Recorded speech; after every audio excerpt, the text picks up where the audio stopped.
Welcome back, mystery lovers. Today's case is going to keep you on the edge of your seat. The case of Rita Polite. On December 4th, 1998, Michael Polite was at home in the small town of Hopewell, Missouri, United States. At the time, his mother, Rita, was working at a local bar. While she was working her shift, Michael was home alone. Feeling bored, he decided to ride his bike to the nearest store, a supermarket where he often met his friends. When he got there, he ran into his 15-year-old friend, Josh Sansu. Michael invited Josh over and Josh agreed, and Josh spent the night at Michael's house. They passed the time playing chess and video games while they waited. When Michael's mother came home from work, he saw the headlights flashing on the sunroof and realized she was home. After Rita got home, she told the children to go to bed. Michael then woke up near dawn. In his room, he was lying in bed and noticed a strange smoke coming from the crack in the door. Josh, who was sleeping on the floor near Michael's bed, suddenly woke up and looked at him in fear. Michael started calling for his mother, but there was no response. Tensions escalated, and the children began to panic. When they left Michael's room to go to their mother's room, they witnessed a horrifying scene. Josh and Michael saw Rita's legs covered in blood. Their mother's upper body was on fire. Rita was engulfed in flames up to her waist. Without hesitation, Michael ran to get water to put out the fire, calling out to her in the hope that she would answer, but it was too late. Meanwhile, Josh ran to a neighbor's house for help because they did not have a cell phone. By 6:30 a.m., emergency services arrived and firefighters began to put out the fire. After extinguishing the fire, Michael called his sister, Crystal, to share the heartbreaking news. When police arrived at the scene, they found a young man sitting on his bed, in a state of shock. He was unable to stand up and struggled to speak clearly. The horrific sight and smell of burning flesh haunted him forever. Police quickly began an investigation. It was clear that the victim had suffered a traumatic brain injury. She had been struck in the head with a blunt object before being set on fire. The fire chief examined both the body and the crime scene. He quickly determined that gasoline or fuel had been used to start the fire. Forensic experts thoroughly examined the scene but found no murder weapon. Police quickly suspected the son of killing his mother. Rita's death was motivated by cruelty and hatred towards her. Rita was only 40 years old at the time. In addition to Michael, she had two adult daughters, Crystal and Melanie, both in their early 20s. Rita's family lived in Hopewell, Missouri, a town where residents felt safe enough to leave their homes and cars unattended. It seemed like a peaceful haven, untouched by the violence of the outside world. Sadly, even in such places, terrible crimes can still happen. The town had a friendly atmosphere and the crime rate was so low that most locals often left their doors open at night.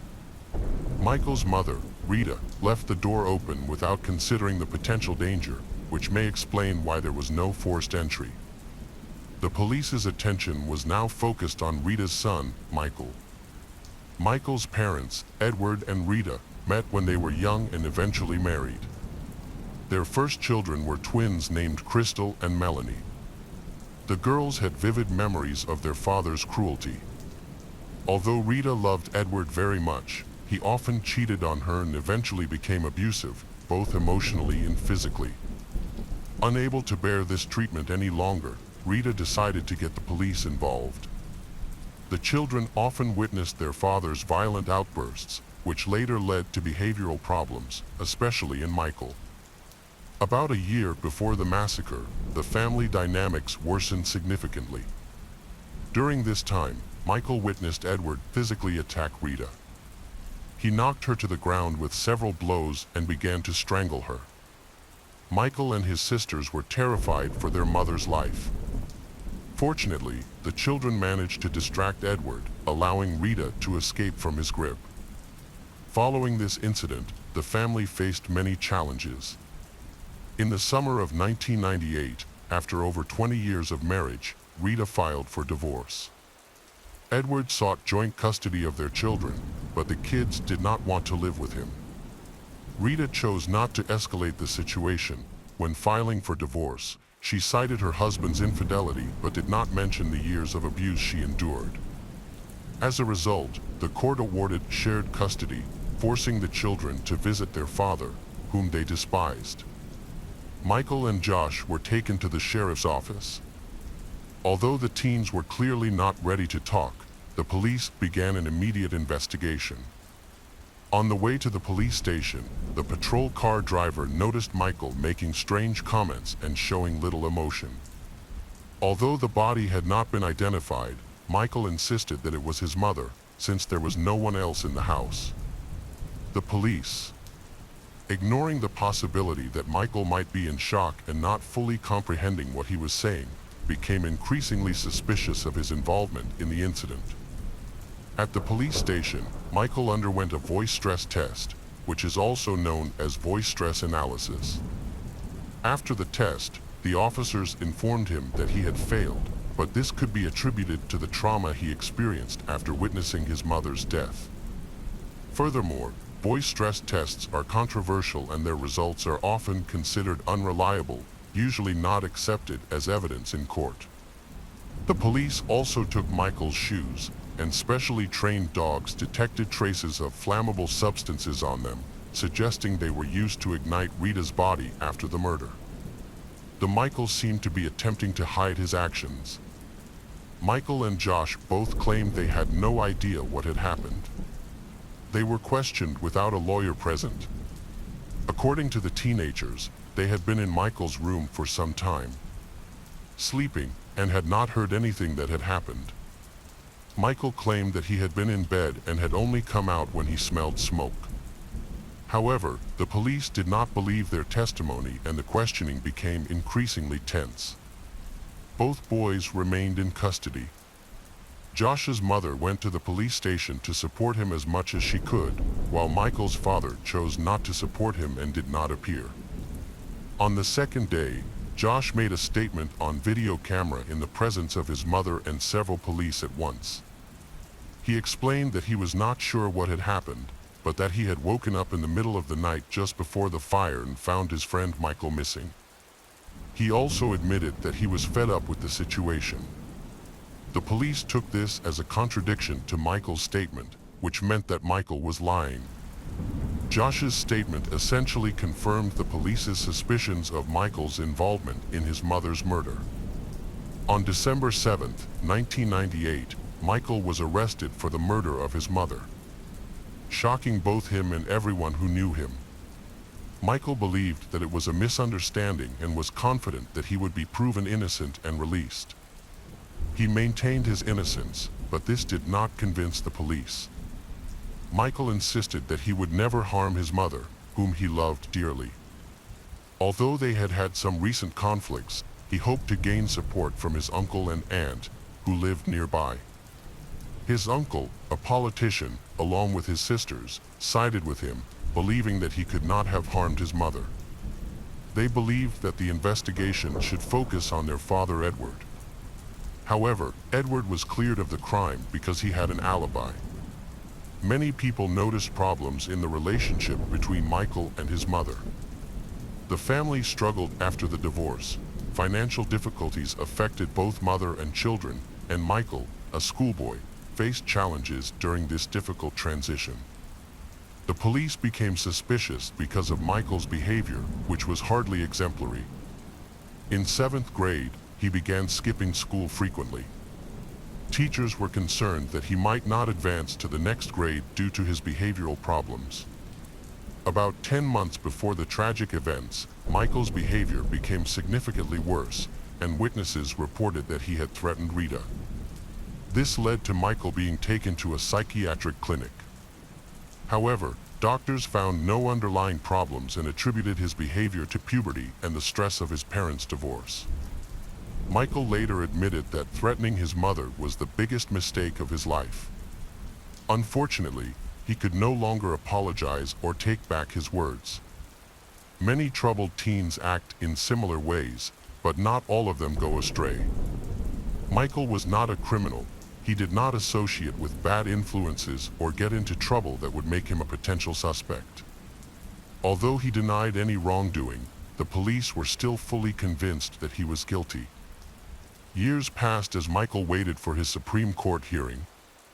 During this time, he was in prison and was deemed extremely dangerous, so he was not eligible for bail. Just before the trial started, the prosecutor offered Michael a plea deal for manslaughter. If he accepted, he could face a maximum of 15 years in prison, but he turned it down. Michael maintained his innocence, stating he should not be punished for a crime committed by someone else. He believed the only person capable of harming his mother so brutally was his father, Edward, but no one paid attention to his claims. In January 2002, Michael, who had just turned 17, appeared in court. The prosecutor presented evidence gathered during the investigation, including shoes that had traces of flammable substances used to burn the body. Tests confirmed that gasoline was the substance used. The prosecution argued that the young man had a tendency towards arson. Multiple witnesses reported seeing him play with fire and intentionally destroying objects for entertainment. A friend of the defendant stated that a few hours before Rita returned from work, they had used gasoline to ignite some trash on the railroad tracks. Upon inspecting the crime scene, police found a canister with a small amount of flammable liquid left inside. The defendant's lawyer explained that although gasoline had splashed on Michael's shoes while they were playing with fire, this did not prove he was responsible for the fire in the house. The defendant did not kill his mother or set fire to her body. From the prosecutor, the jury heard about Michael's behavioral issues and possible mental health concerns. However, these were not confirmed during assessments. Before his mother, Rita, died, the young man's threats to her were considered key evidence that he was involved in the murder. Michael's initial belief that he would not go to prison began to wane. The prosecution argued that Michael attempted to end his life about a month after the murder, citing guilt for harming a loved one. A fellow inmate claimed to have heard Michael confess, but he was never brought to the stand to testify. Michael's defense maintained his innocence, but as he downed and regained his composure, the jury began to suspect that he was hiding something. A key piece of evidence for the prosecution was a video of Josh's testimony from 3 years ago. Interestingly, Josh himself was not invited to take part in the case proceedings. From the start, Michael's defense seemed uncertain. It appeared they either lacked important information about their client or didn't believe he was innocent.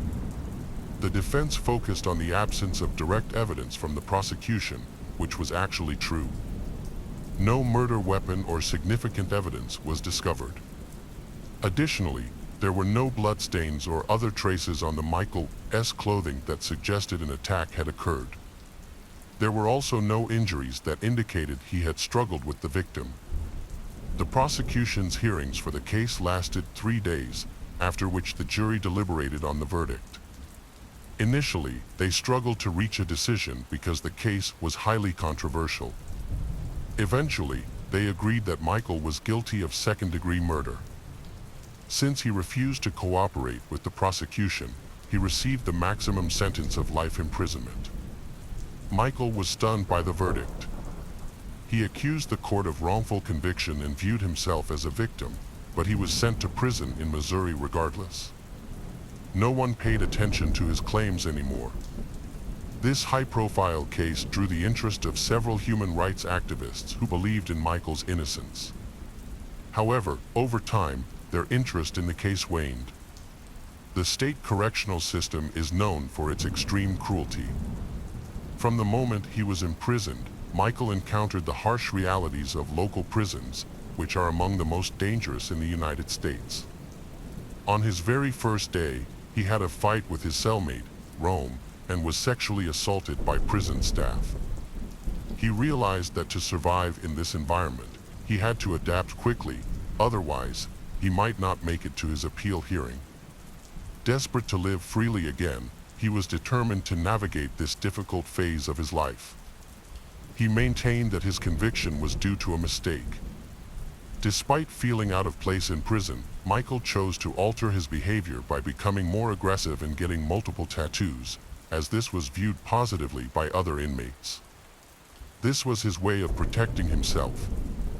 He repeatedly reached out to his father for help, but Edward did not support him.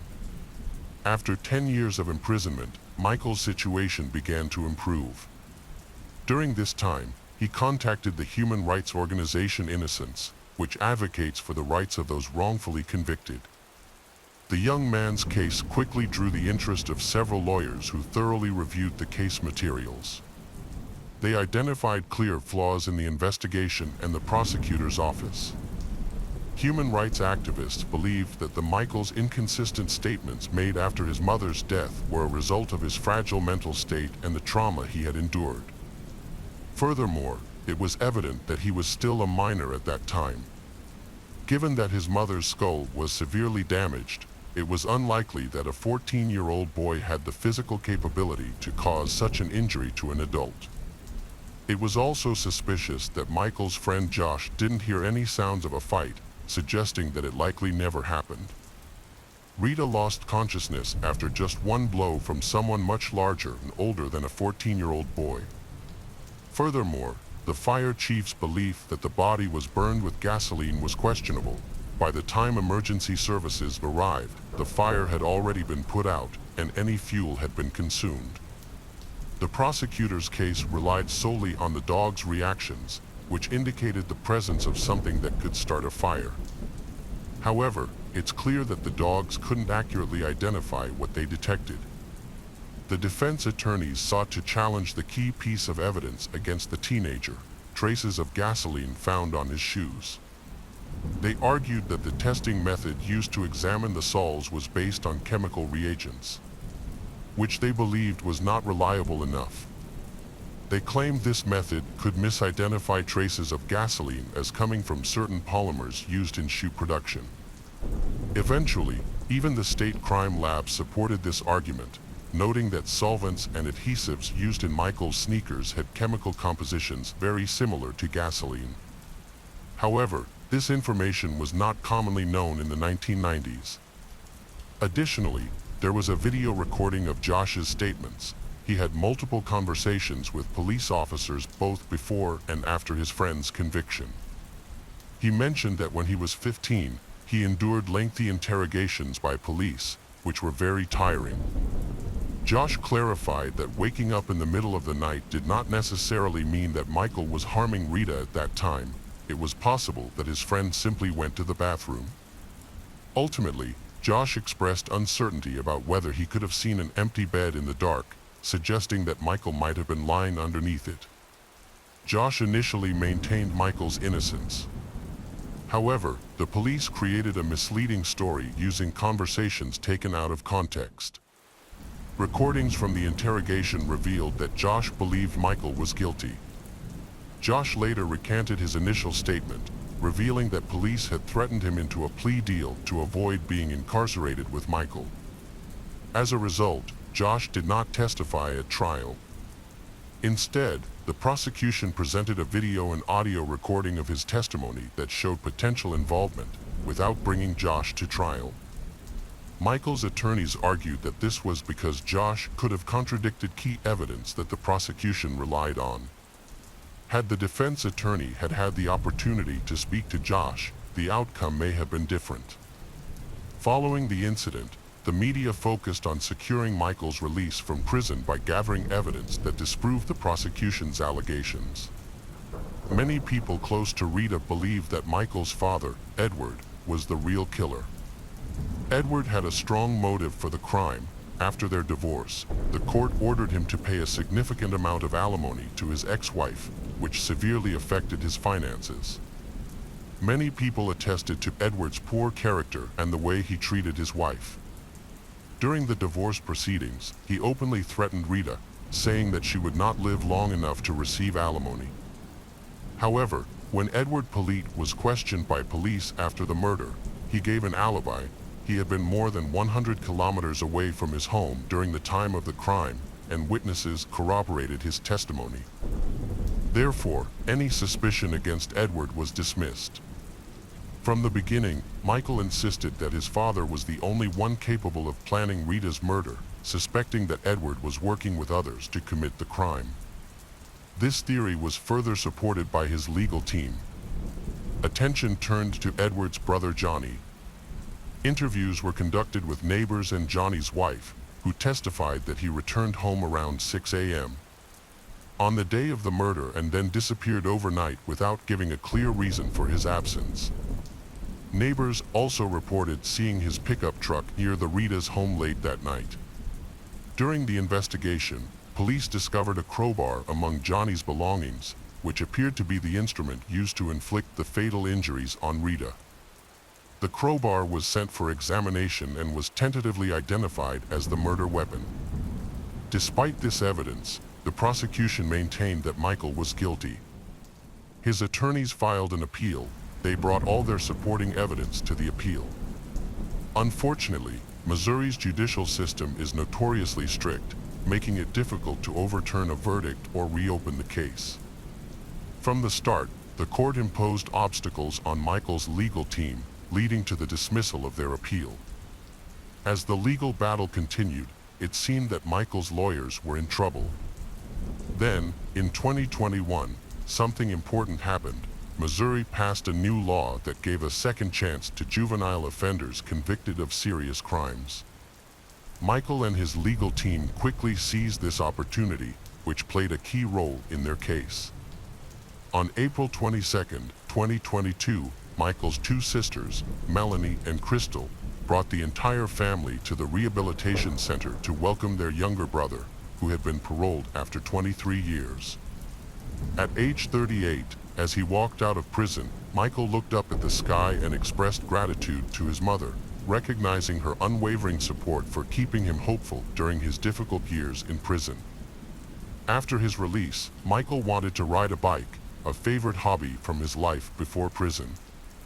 He moved in with his sister because he had nowhere else to go and hoped to forget the decades he spent surrounded by criminals.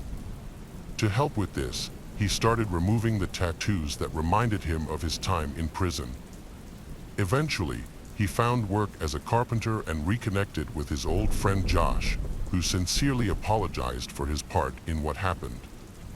Michael understood and assured Josh that he held no grudge against him.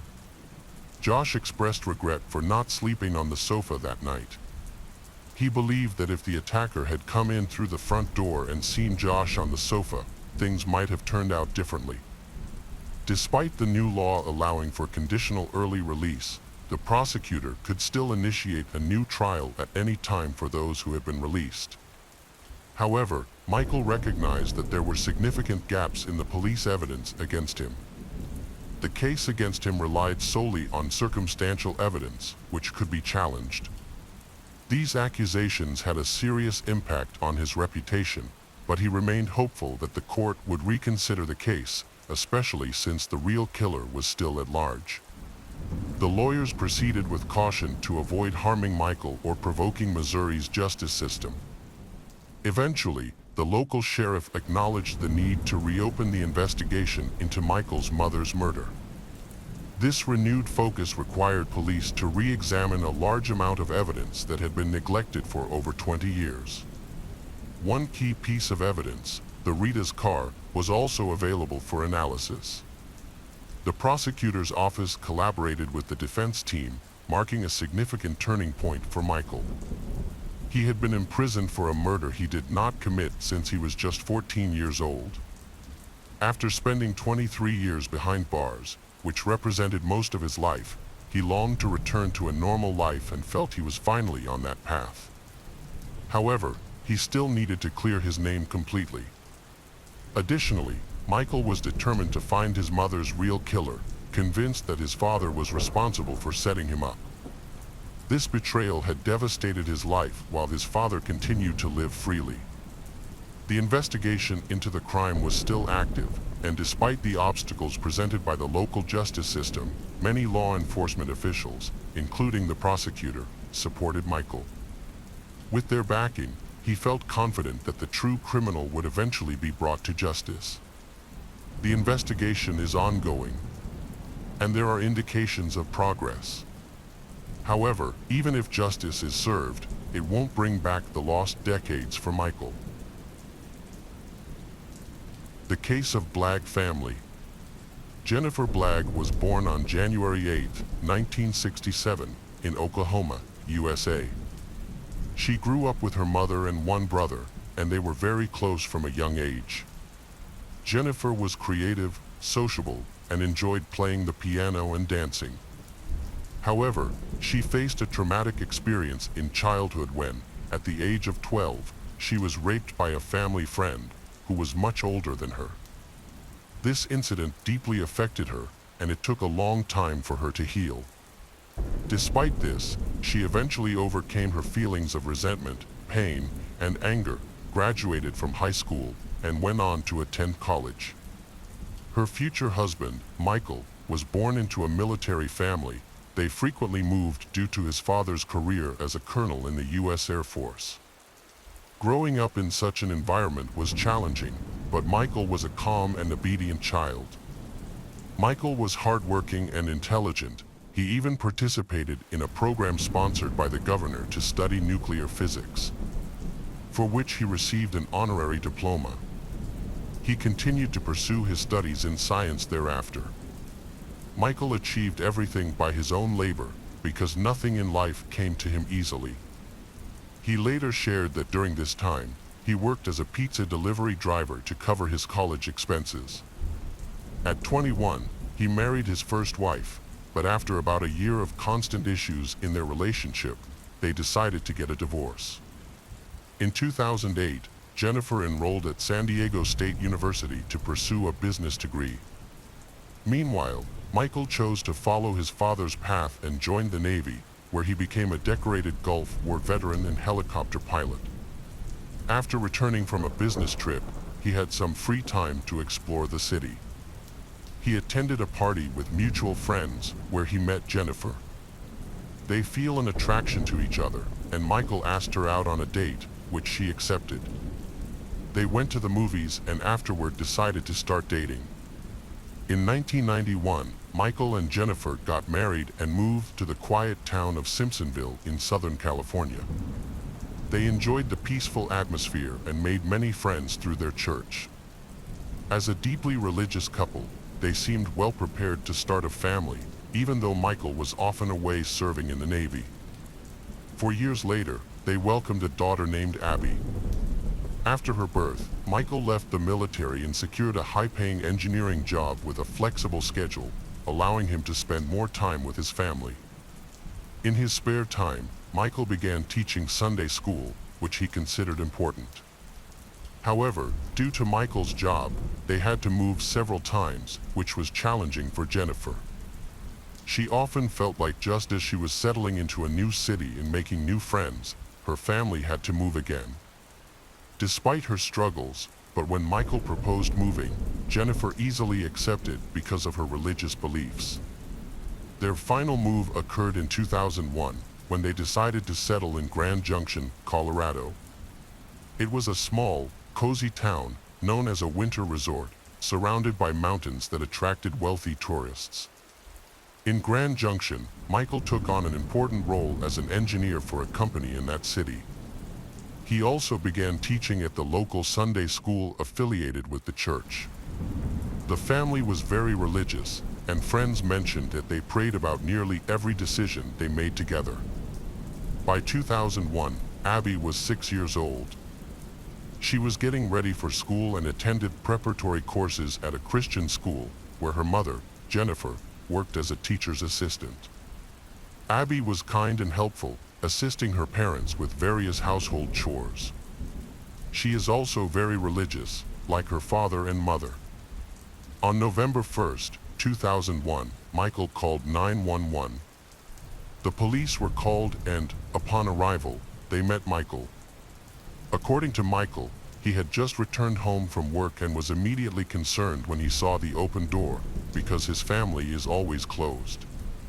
As he entered the house, he didn't see anyone inside. In the bedroom, he discovered blood on bed, which dripped onto the floor. He also noticed that his wife's jewelry box was empty and that her handbag was on the floor, scattered with other belongings. Despite searching the entire house, he could not find his wife or daughter. Michael believed they were still alive and thought they might have been kidnapped, so he called for help. Based on the large amount of blood found, the police suspected that it was unlikely Jennifer and Abby were alive. They feared both may have been murdered. Since the Colorado River was nearby, the authorities considered the possibility that the bodies could have been disposed of in the river. They thoroughly searched the area, but found no signs of Jennifer and Abby. As the search operation expanded, volunteers and search teams joined forces to scour the surrounding region for any evidence related to Jennifer and Abby. Additionally, relatives of Jennifer traveled to the city to help with the search. While the search was ongoing, forensic experts examined the Blagg family home and collected various documents for analysis. They discovered significant amounts of blood on the bed and several fingerprints, which were sent to the lab for testing. Detectives also interviewed neighbors to piece together the timeline of incident from that day, but the neighbors did not see Jennifer and Abby. Michael was at work during the attack, a fact supported by CCTV footage and his colleagues' testimonies. He stated that he saw Jennifer and Abby alive early that morning, indicating that the attack likely occurred before he returned home from work. However, Michael was not excluded from the suspect list, as close family members are often scrutinized in such cases. However, it was crucial to verify the details carefully. The police interviewed Michael at the station, where he provided a thorough account of the incident from the previous day. He mentioned that around 7 p.m., Jennifer received a call from a friend who invited her to meet the following evening. After that, they watched TV and prepared for bed.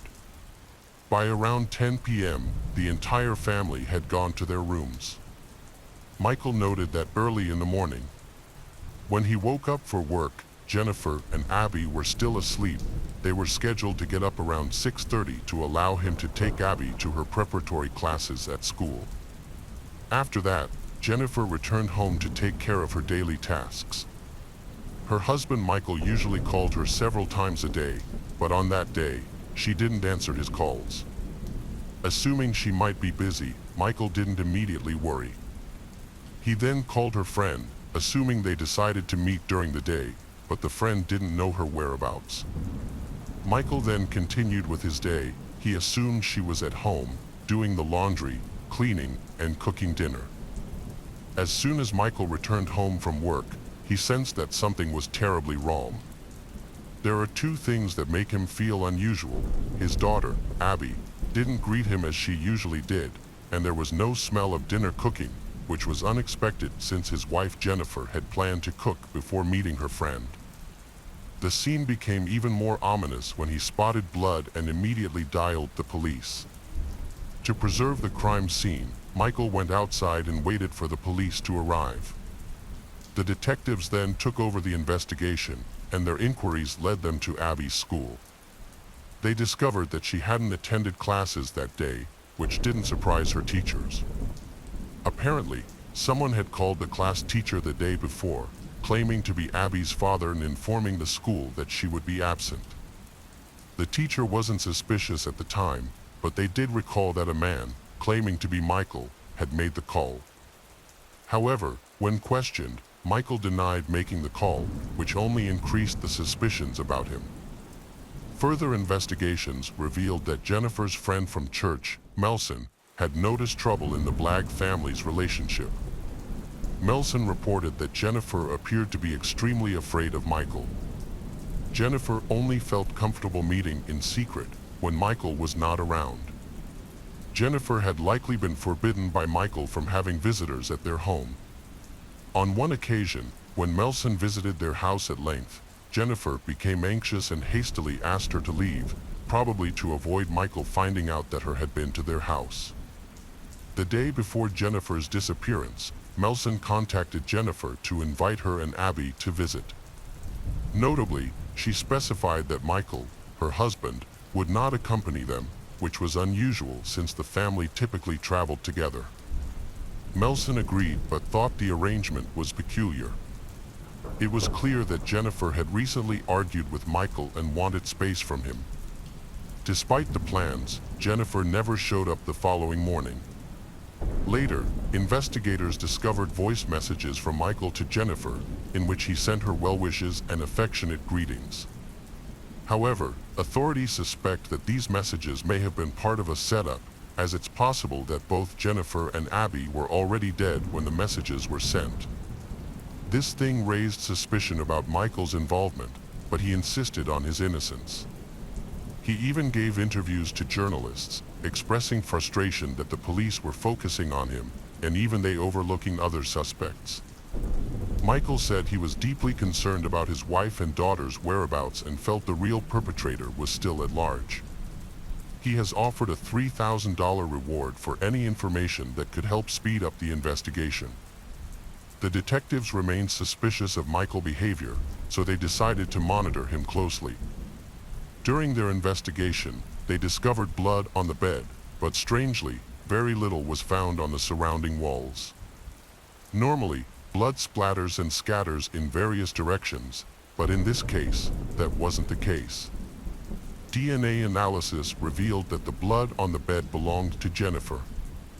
Additionally, when the detectives applied luminol to the family van, they found several hidden blood stains on the door and inside the vehicle, suggesting that it had been used to transport the victims, Abby and Jennifer. Michael reported to work on the day his wife and daughter disappeared. An investigation of the house revealed 55 fingerprints, many of which belonged to Michael. Notably, 17 fingerprints were unidentified, and 6 of those were small to potentially belong to young daughter, Abby. Despite this, Michael claimed that he had seen nothing unusual and pointed out that it was normal for family members' fingerprints to be present in the home. As the investigation continued, Michael relocated to a different house and didn't return to the original one, even after restrictions were lifted.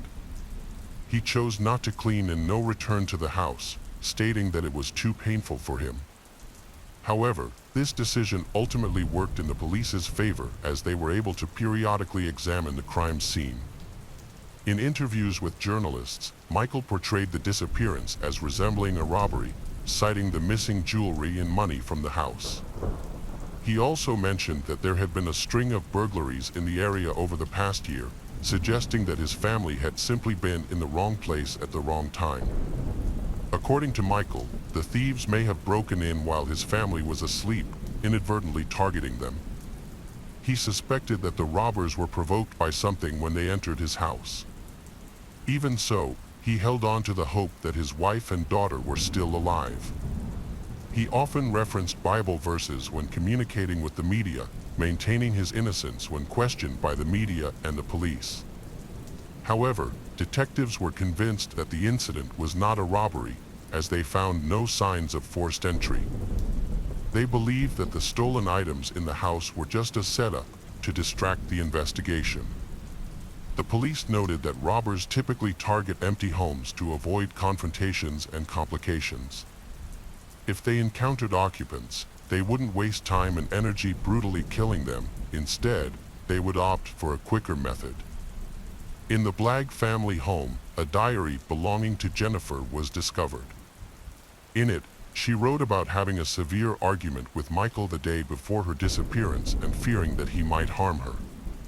Although she didn't elaborate on the details, she framed the situation in biblical terms. The detectives were unclear about the argument and approached Michael for clarification, but he maintained he had no memory of it. However, the police discovered a note addressed to him, apologizing for allowing negativity to creep back into their lives, suggesting relationship problems. When examining the Blagg family computer, the police were surprised to find thousands of hardcore pornography images. However, Michael denied any involvement in the images, he claiming that his wife was trying to spice up their lives. A further investigation showed that Michael and Jennifer's relationship had been troubled for a while. Michael had initially hired an escort out of curiosity, but over time he became hooked on the services. When investigators visited Michael's new house to question him, but no one opened the door, despite his car being parked outside. After hearing the sound of running water, they broke down the door and found Michael in the bathtub with cuts on his wrists that he had done to himself. In his hand, he was holding a photo of Abby and Jennifer, a Bible, and a note claiming he was not involved in their murders. Michael was rushed to the hospital, where he received medical treatment and survived. During the investigation, the sheriff's department received an anonymous tip about Michael's van being spotted near Ridge Park on the day Abby and Jennifer disappeared. This location was only a minute from them home. As a result, the police resumed their search, focusing on a 60 kilometers radius around them home. The new search lasted for 11 days, but failed to yield any results in the specified area. Subsequently, the police obtained new information. Michael was suspected of stealing an industrial item worth about $500 from his workplace shortly before Abby and Jennifer disappeared. Detectives called Michael in for questioning, suspecting he might be involved in the workplace incident. Michael broke down in tears, fearing he would be falsely accused of his family's murder, but he did not confess to the crime. Later, he explained that his emotional reaction was triggered by the fear of being wrongly accused of killing his family. A colleague of Michael contacted the police and provided crucial information. On the day Jennifer disappeared, Michael took out the trash at work, which was unusual since it was not part of his job. According to the colleague, they normally took turns doing this task. However, on that particular day, Michael insisted on doing it himself. He reacted aggressively when his colleague offered to help. It now seemed clear that Michael was trying to dispose of evidence. On June 5, 2002, the police discovered a woman's body that matched Jennifer's description. The body was wrapped in some type of cover and had holes in it, with a bullet still lodged in her head. It appeared that the killer had discarded her body in a landfill. Forensic experts confirmed through dental records that the murdered woman was indeed Jennifer. They determined that she died from a close-range gunshot wound to the head.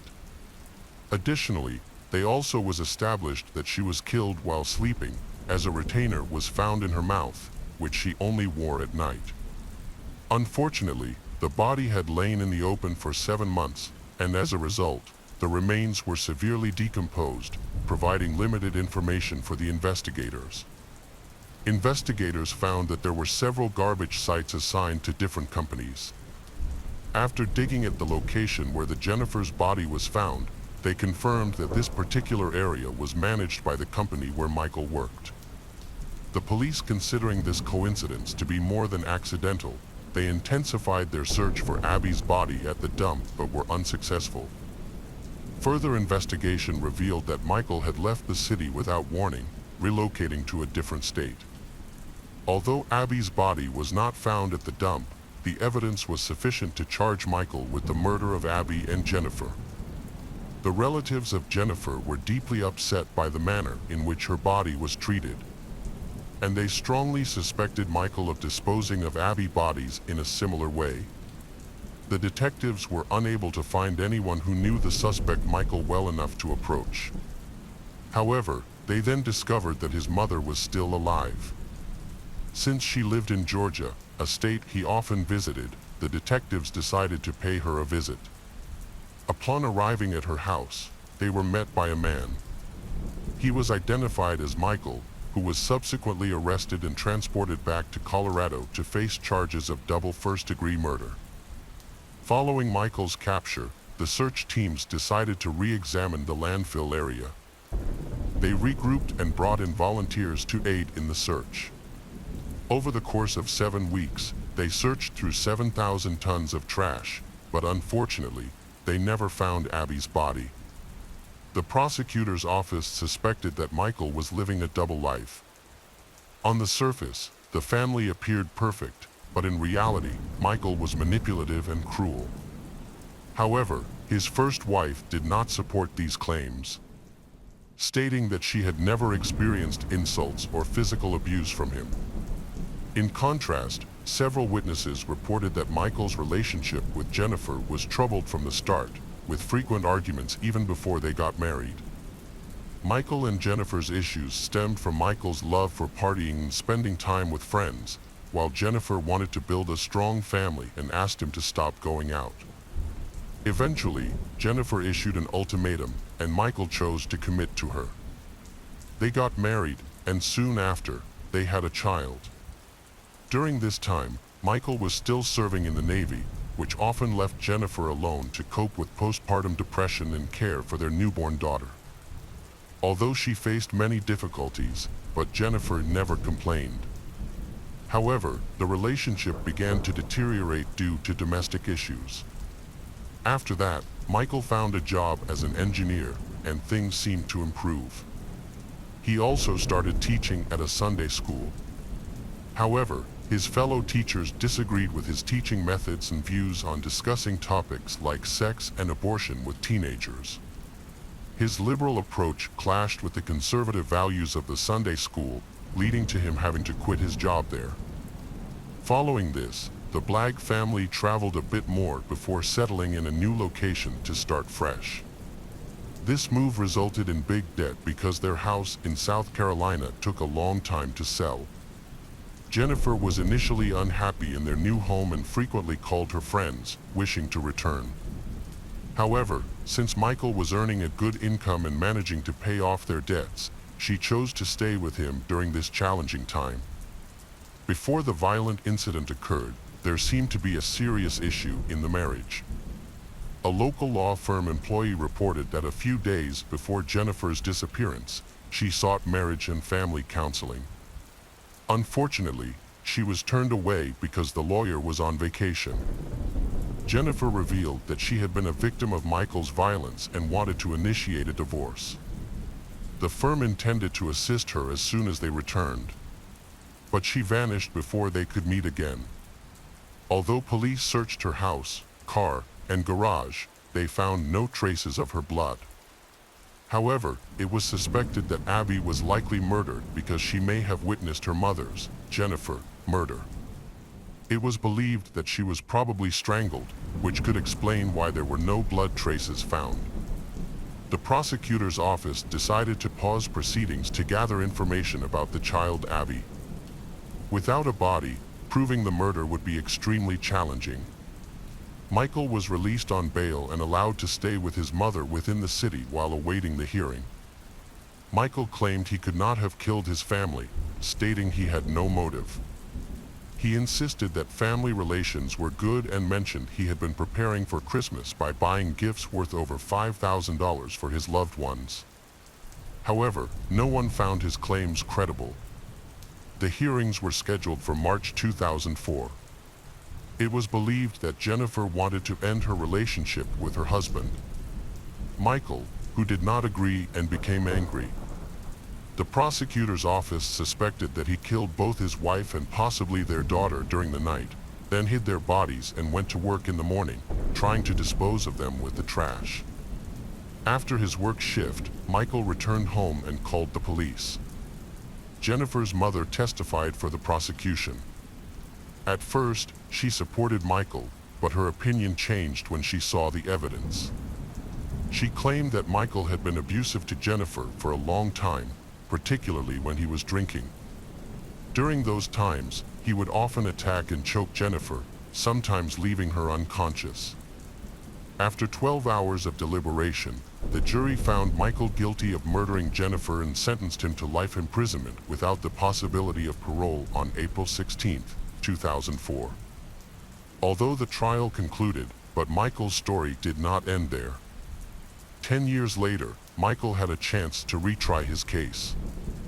Throughout the years, his lawyers searched for any possible ways to appeal. One major issue was that one of the jurors was blind, making it difficult for him to fully assess the evidence presented.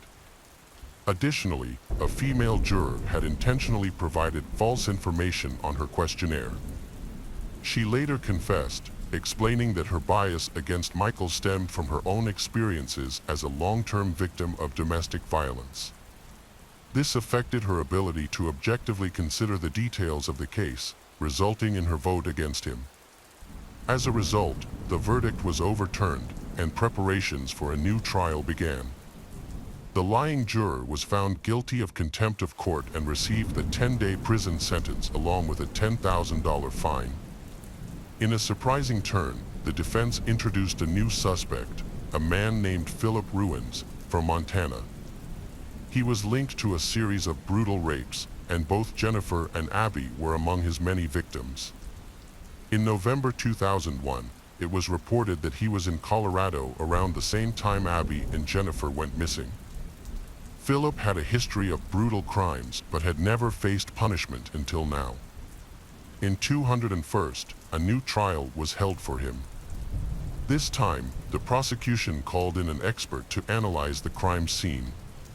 The expert suggested that the arrangement of objects in the house indicated a staged crime rather than a genuine robbery. He noted that the crime was executed clumsily and unprofessionally. According to his assessment, Jennifer was shot while she was asleep in her bed. The assailant then held her down until her heart stopped, after which he removed her body from the house and placed it in a van. Unfortunately, the expert could not provide any useful information about Abby due to a lack of evidence. Michael's family said he was heartbroken after his wife and daughter went missing. They all embraced and cried together, creating a deeply emotional scene. They found it hard to believe that he could be involved in his wife's murder. During the interrogation and trial, Michael remained quiet and composed, showing little emotion. The prosecutor interpreted his calm demeanor as a sign of guilt. However, Michael's lawyer argued that such behavior was typical for a conservative husband. Despite the lawyer's efforts, Michael was once again found guilty of murdering his wife and was sentenced to life in prison without the possibility of parole. Meanwhile, investigators were also looking into Philip. He was a convicted sexual predator serving 200 years for creating and distributing child pornography and for sexually abusing minors. Philip lured his young victims through his online forum. When police searched Philip's home, they discovered a list of victims' names that included Jennifer and Abby, with the date of the kidnapping coincides with the time of their disappearance. However, there is no physical evidence linking Philip to this crime. No fingerprints or DNA were found at the scene, and his handwriting did not match any evidence. Additionally, it is unclear how Jennifer's body ended up in the landfill, where trash from her husband's workplace was dumped. As a result, investigators did not believe Philip was involved in the murder of Jennifer or the disappearance of Abby. However, the trial against Philip Ruins for various charges was difficult.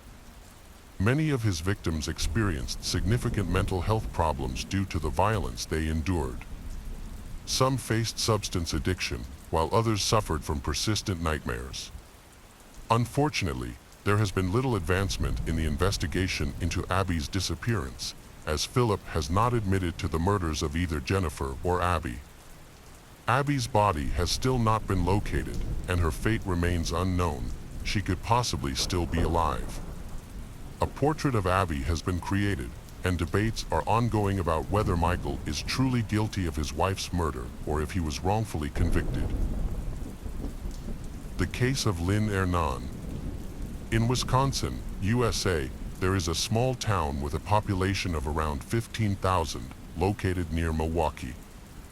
On October 3, 2018, the tranquility of this town was shattered when Jesse Kerchevsky, the caregiver for Lynn Hernan, called 911. Jesse reported finding 62-year-old Lynn. There was no sign of life in her apartment, sitting in a reclined position amid a mess of scattered medications. Jesse informed the dispatcher that Lynn had been experiencing severe stomach pains for several months, which had been worsening over time. This pain may have led Lynn to take a lethal dose of medications. When emergency services arrived, the doctors confirmed Lynn Hernan's death, which was presumed to be due to poisoning.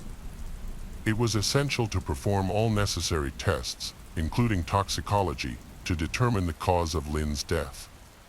They took her to the forensic experts table, where blood was drawn, tissue samples were examined, And an unusual finding was thing, a very high level of tetrazolline A. While this substance is found in certain drugs, none of the tablets located around the body contained it. As it turns out, tetrazolline A is found in some eye drops sold without a prescription, which are used to relieve eye redness and inflammation. This is particularly useful for allergic reactions and mild eye fatigue, and a few drops are typically sufficient. While these eye drops are safe when applied to the eyes, they can be harmful and even dangerous if ingested, especially in large amounts. Ingesting a significant quantity can lead to serious consequences, including vomiting, internal bleeding, memory loss, and even death at high doses. This thing aligns with the nurse's description of the prolonged suffering from stomach pain experienced by Lynn. The medical examiner's court was alarmed by the unusual circumstances surrounding Lynn's death, as there are much less painful and quicker ways to die. At 62, she likely did not want to endure suffering for months before dying. It appeared that her pain was due to a gradual increase in tetrazolline A levels in her blood. Based on this, the expert suggested that she might have been murdered. After reviewing the autopsy report, detectives concurred and initiated a criminal investigation. Lynn Ernon had no children and had outlived all her relatives. The first person police contacted to gather details about her death, even before the toxicology report was complete, was her nurse, 39 years old Jessie Kerchevsky. Jessie had been caring for Lynn, who lived alone, for several years, and their relationship was described as friendly. Lynn saw Jessie not just as a nurse, but as a true confidant. About 5 years prior to the incident, Lynn struggled with both physical and mental health issues, including depression and chronic obstructive pulmonary disease. So she needed to be supervised, however, but no one in her family could help her. She dealt with several illnesses, but the most agonizing was her stomach pain. In the final months of her life, she could only consume soup due to intestinal problems. Jessie carefully overseen her diet and medication. Following the incident, Jessie was promptly called to the police station for questioning. Forensic experts were analyzing the body and gathering materials for a toxicology test. Initially, it seemed that police was simply obtaining information from Jessie. However, it quickly became clear that the situation was more complicated than it appeared. During the inquiry, both Jessie and her mother, Jennifer Flower, were present. Jessie's mother was worried because she believed her daughter might be in danger. She felt the detectives were overly focused on Jessie and might be trying to accuse her of murder. Ironically, her concerns only increased suspicion towards Jessie instead of alleviating it. The police tried to clarify with Jessie the cause that led to Lynn's tragic end. They questioned Jessie about why Lynn chose to end her life in such a dramatic manner. At this time, no one doubted Jessie's account. She genuinely believed Lynn had died by taking a lethal dose of drugs voluntarily. However, Jessie's behavior has made the police suspicious. Detectives were trying to determine if there were any underlying factors related to Lynn's death, such as a depressive state. They wondered if she had previously attempted to end her life and what could have caused the severe stomach pains she experienced. However, Jessie was unable to provide any answers. It appeared that she was not only grieving the loss of her employer but also withholding important information. Ultimately, Jessie was released due to a lack of evidence.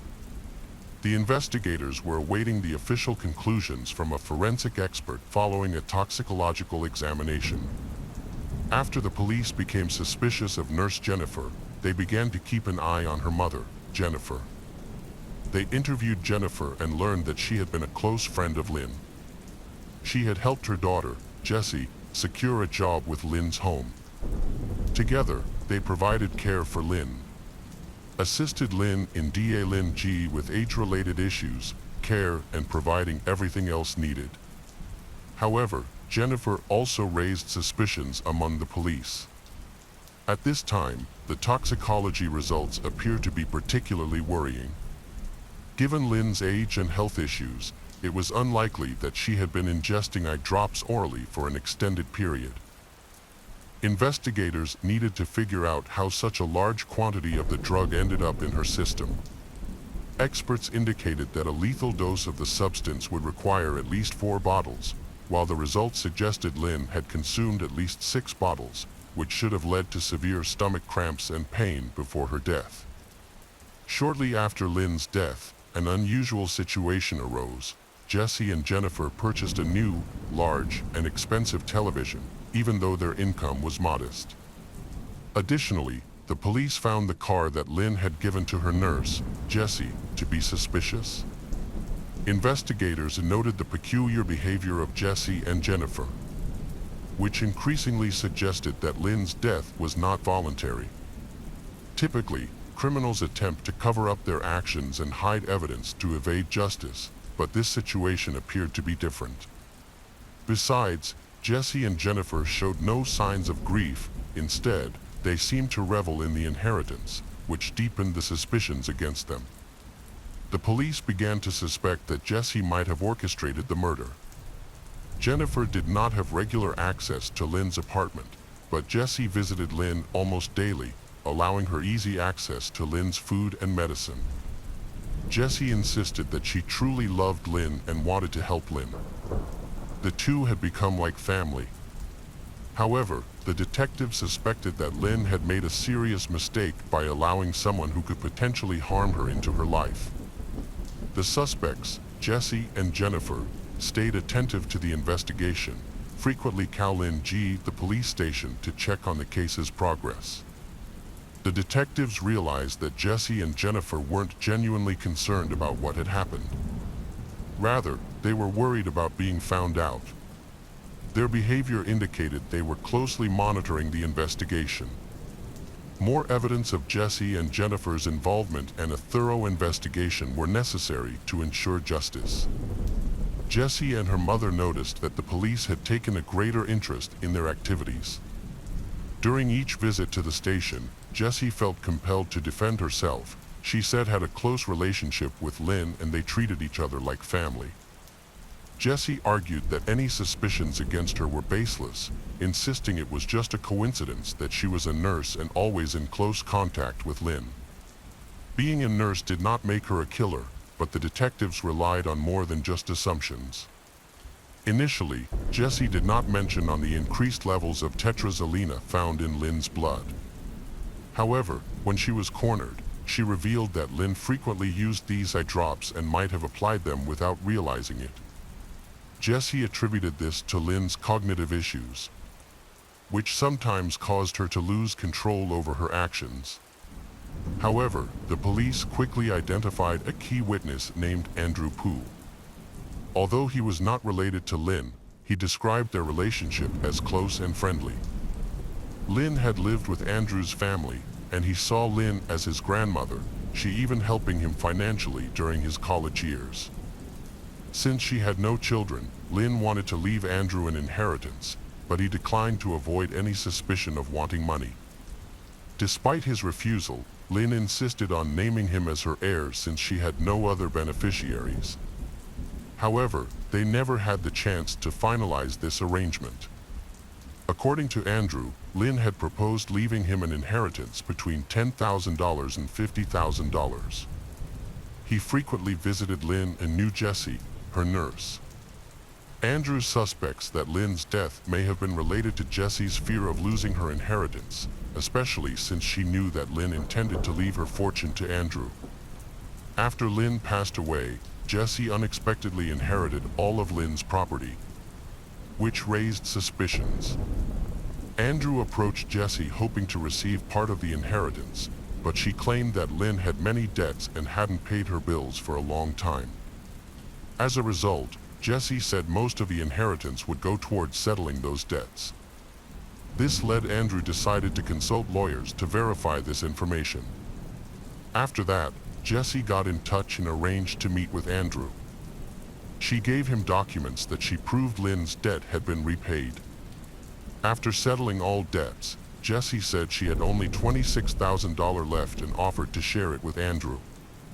However, when the police investigated, they discovered that these documents were fake, created using a computer program. It turned out Jesse hadn't paid anyone.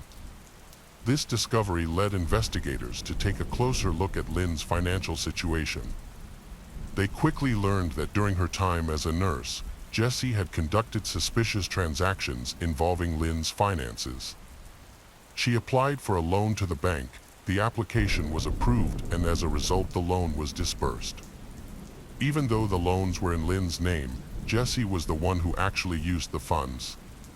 Ultimately, it was revealed that over the years, she had taken out about $300 in loans, of which only $88 was left by the time of the police investigation. In response to the financial claims made by the police officers, Jessie maintained that she acted at Lynn's request. She stated that Lynn provided the necessary documents for the loans and frequently asked her to purchase eye drops. Jessie mentioned that she had 4 bottles on hand, which Lynn had given her, and noted that she saw Lynn using the product correctly. She insisted that she did not supervise this process. However, police were skeptical of her account.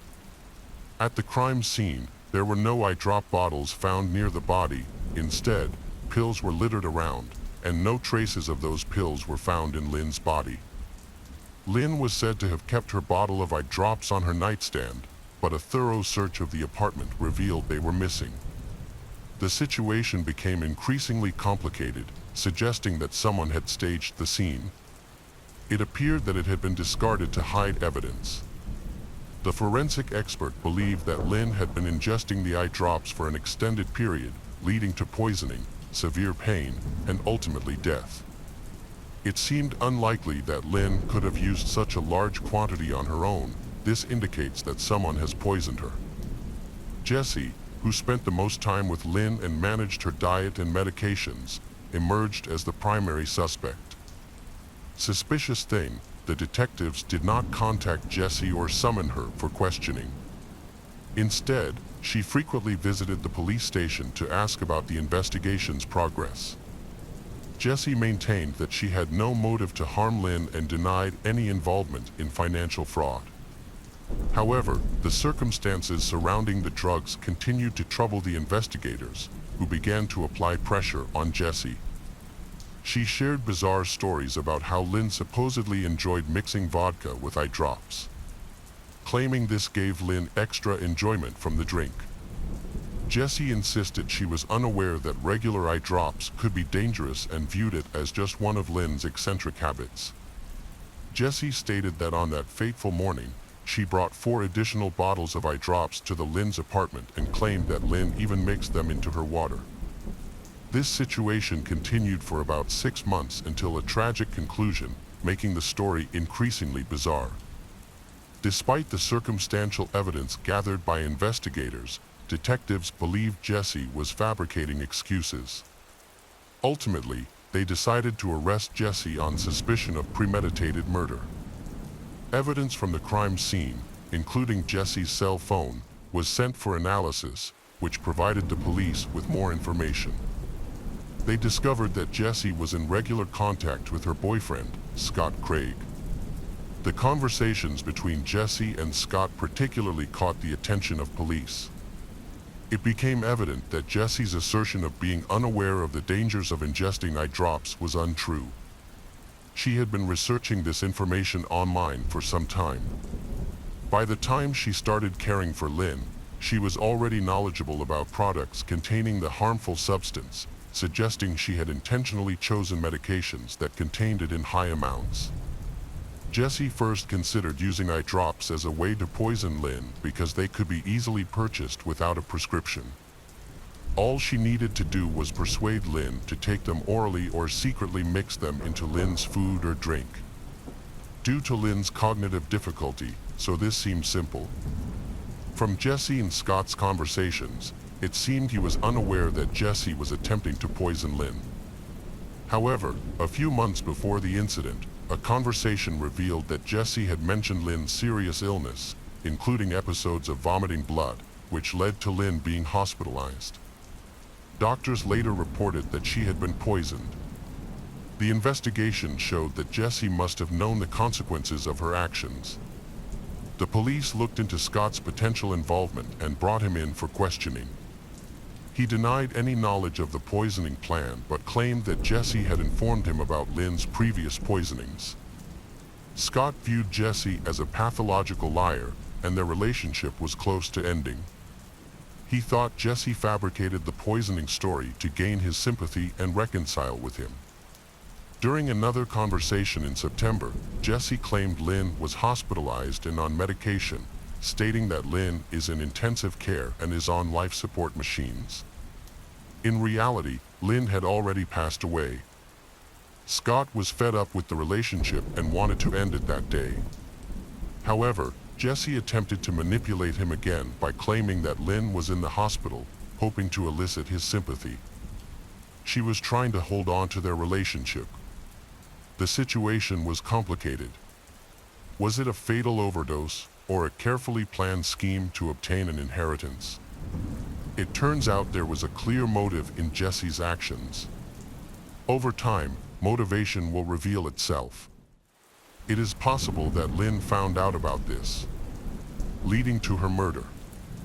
Jessie then took possession of Lynn's property and money. Additionally, Jessie was desperate to keep her relationship with Scott, who had mentioned breaking up multiple times. Jessie concealed the true state of Lynn's, creating a web of lies that made it hard to uncover the truth. Investigators found that Jessie refused to admit her guilt. She maintained that Lynn consumed 100 liters of vodka daily and added eye drops to it. In October 2023, the investigation revealed the full extent of Jessie's financial fraud. It was found that since 2016, Lynn's credit limit had increased from almost zero to $72,000. This was just the beginning. After her death, nearly $16,000 was stolen from her apartment, which was allegedly used to pay off some debts. Jessie claimed she only repaid loans that were in Lynn's name, but the source of these funds was traced. The total debts amounted to hundreds of thousands of dollars, taken out from banks under Lynn's name.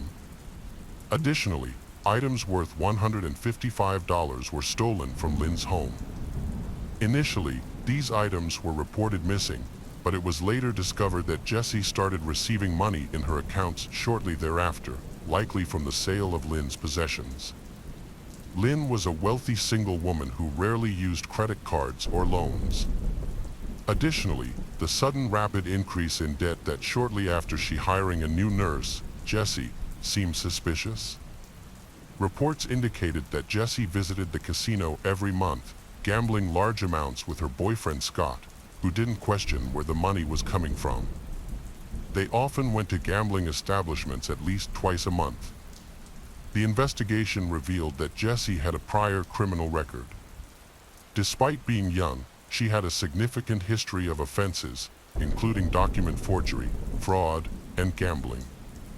Since 2010, Jessie struggled with a severe gambling addiction. In February of that year, she defrauded two individuals out of $4,000 by taking out loans in their names. Although she didn't use fake documents, it was shown that she obtained these funds through deceitful methods. By April 2010, she had lost over $45,000. During this time, she borrowed an additional $2,500 and applied for a loan exceeding $6,000, falsely claiming that her mother, Jennifer, had approved it by using her mother's documents. This was, of course, a lie. Jessie managed to secure over $6,500 in credit, using her mother's car as collateral, but she never repaid this amount. As a result, her mother nearly lost her car and had to gather a large amount of documentation to prove that she was not responsible for those loans.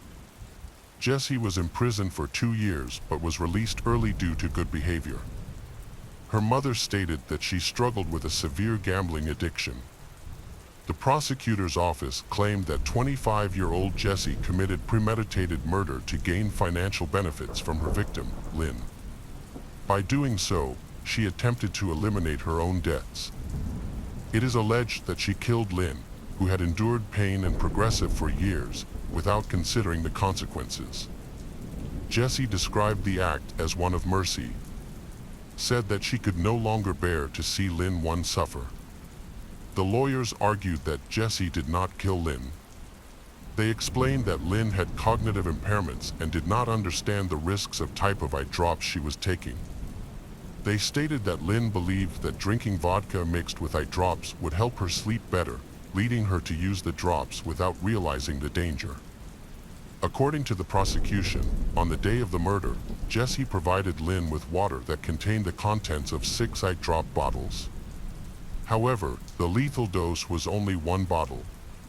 In court, both Jessie and Jennifer testified that Lynn consumed the water with the 6 bottles of drops. Initially, Jessie, who was a nurse, advised Lynn against using the drops, but after a lengthy argument, Jessie eventually relented, unaware of the severe outcomes that could result. Afterward, Jessie left for a few hours on business, not knowing how much of the substance Lynn had actually consumed or how it would affect her. Especially since Lynn had previously been hospitalized for poisoning from the drops. Lynn was aware of the dangers associated with eye drops, which made the idea of her accidental poisoning implausible. Jessie also knew about the harmful effects of these substances, and a key point against her was that no bottles of the eye drops were found near Lynn's body. It was evident that someone assisted Lynn in taking the medicine. The trial was intense and emotional, with the judge actively engaging in discussions. On November 14, 2023, the jury convicted Jessie of first-degree murder, theft, and concealment of evidence. Upon hearing the verdict, Jessie broke down in tears. She was sentenced to life in prison but could be eligible for parole after 40 years. The case of Chris Farmer and Peter Frampton. Peter Frampton was 24, while Chris Farmer was 25. He had decided to take his girlfriend on an adventure to explore faraway places and celebrate his achievements, while contemplating his future plans. Chris aimed to become a doctor, and he was dedicated to succeeding in that field. Recently, he had earned his medical degree, while his girlfriend, Peta, had graduated from law school. The families of Peta and Chris lived in the suburbs of Manchester, UK. Chris was the middle child among 3 siblings, his youngest sister Penny, his older brother Nigel, and himself. From a young age, Chris disliked restrictions and boundaries, but he was never aggressive or cruel. Instead, he had a free-spirited approach to life. The entire family was friendly and supportive of one another. Chris and Peta had met in school at age 14, and since then, they couldn't imagine life apart. Peta was active but more reserved, which helped balance Chris's enthusiasm. However, Peta and Chris decided to wait until after graduation to get married. Chris felt it was important to establish a stable foundation before starting a family, and Peta agreed with him. The couple loved to party and often took breaks to enjoy themselves. They frequently hosted themed gatherings, inviting many friends and acquaintances. Both had been working since a young age and had achieved financial independence. They held respected jobs, earned good salaries, and were able to travel. By that time, Peta and Chris had already explored Europe, visited Morocco, and traveled to various other destinations. In December 1977, they left their hometown for an adventure. Chris's younger sister, Penny, was envious of their journey. Chris and Peta spent about 6 months in Australia and loved it. They then decided to visit the Pacific Islands, explore the west coast of the United States, and eventually travel to Belize. They craved new experiences and want to live life to the fullest. Chris was passionate about traveling and often recorded video notes during his trips. He sent these videos and letters to his family, letting share in the adventures he had with Peta. On June 13, 1978, Chris' family and Peta's family received an update from them. They shared that they had been offered a short cruise along the coast on an American yacht called Dwayne Boston. This was a wonderful opportunity to enjoy some time on the open sea. Chris had loved sailing since he was young and was always captivated by large bodies of sea. In his letter, he excitedly described Captain Boston, who had 2 children on board named Vince and Russell. The journey was expected to last about 2 weeks. Chris and Peta, a young couple, embarked on a sailing trip with Captain Boston, a seasoned sailor who called himself a pirate of the Caribbean. Chris and Peta were experienced in extreme adventures, and the trip should have been trouble-free. After a while, Peta and Chris' parents became worried because they no longer received any updates about their children. The trip seemed like an exciting opportunity, as Captain Boston's ship, though small, offered a chance to explore the sea and new destinations. Peta and Chris spent their days fishing, relaxing on beaches, and exploring different cities and forests. Peta and Chris's plan was to enjoy their time on the ship and then visit more countries on their own after Captain Boston dropped them off. However, Chris wrote in one of his letters that Captain Boston was very strict, monitoring their work closely and punishing even minor errors. Captain Boston thought this was the best method to train capable sailors and young men. Boston's approach to education differed greatly from that of Chris and Peta, who were often surprised by the strict discipline he enforced. However, they believed that for 2 weeks, serious issues wouldn't arise.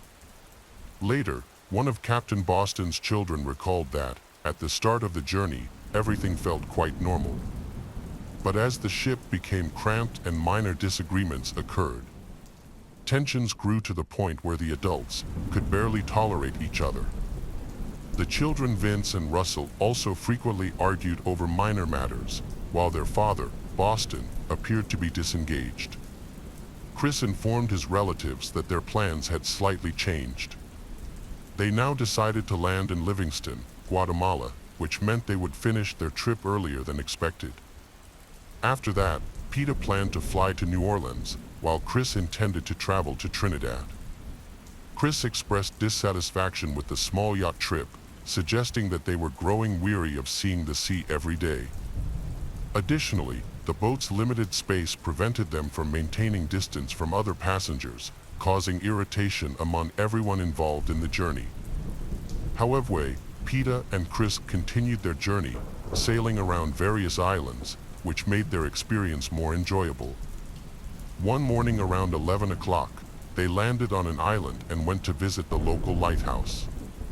There was a party there, complete with a barbecue and plenty of drinks, and everyone joined in the festivities. This turned out to be their last happy memory before something tragic happened. Then, Peta also wrote and sent letters to her relatives along with Chris. In her last letter, she mentioned that life on the boat wasn't always easy. Captain Boston frequently scolded his sons and had a quick temper. At that time, there were no mobile phones or fast communication methods, so it took about 2 weeks for letters to be delivered. Unfortunately, after Peta stopped receiving letters from Chris, she also stopped writing them. Peta and Chris' parents do not understand what happened to their children. The situation was complicated by bureaucracy. During this time, Guatemala was experiencing a civil war. Although Livingston was distant from the main conflict, it is still dangerous for foreigners because of the many gangs operating here, of which drug trafficking is a big problem. Due to the families of Peta and Chris were deeply worried. In Guatemala, dense jungles made it easy to get lost or to fall victim to gang attacks.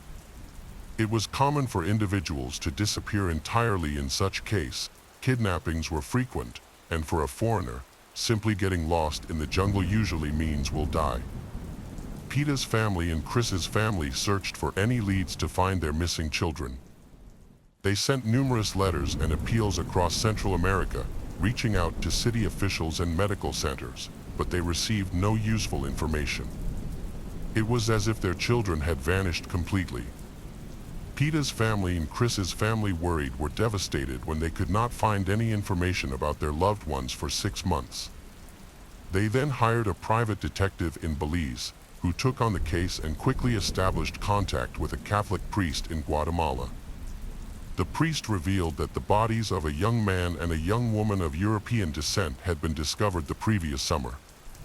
There were suspicions that these could be the remains of Chris and Peta. Any hope that Peta and Chris were still alive seemed to have been completely dashed. In August of the 1970s, fishermen discovered two bodies about 200 meters from the shore. The bodies had drowned, and their hands and feet were tied to prevent them from floating. They were also attached to engine parts, and plastic bags were found over their heads. It was clear that their deaths were violent rather than accidental, as a forensic expert identified signs of severe beatings and torture. The examination revealed that the victims were still alive when they were thrown into the water. This is a huge blow to the Peta family and the Chris family. They had suspected that the bodies belonged to their missing relatives, Peta and Chris. 6 months earlier, at the time of the discovery, the identities of the victims from the massacre were still unknown. They were ultimately buried in a standard Guatemalan grave marked with white crosses. To identify the victims, their bodies needed to be exhumed and compared with dental records from the UK.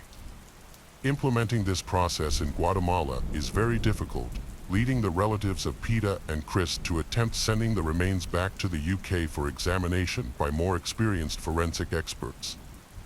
However, they encountered issues such as translation problems, bureaucratic obstacles, and indifference from local authorities. Ultimately, the victims were identified as Chris Farmer and Peta Frampton using the dental records sent to Guatemala, but the process took an excessive amount of time. Sadly, the family's struggles continued as they sought answers about who could have harmed their children. Chris and Peta were happy and friendly people, and their relatives could not fathom why they had died. Sadly, the truth behind this tragedy was only uncovered 37 years later. Detectives from both the UK and the US investigated the case, but they were unable to find any leads. In the 1980s, British police officially closed the case without notifying Chris and Peta's families.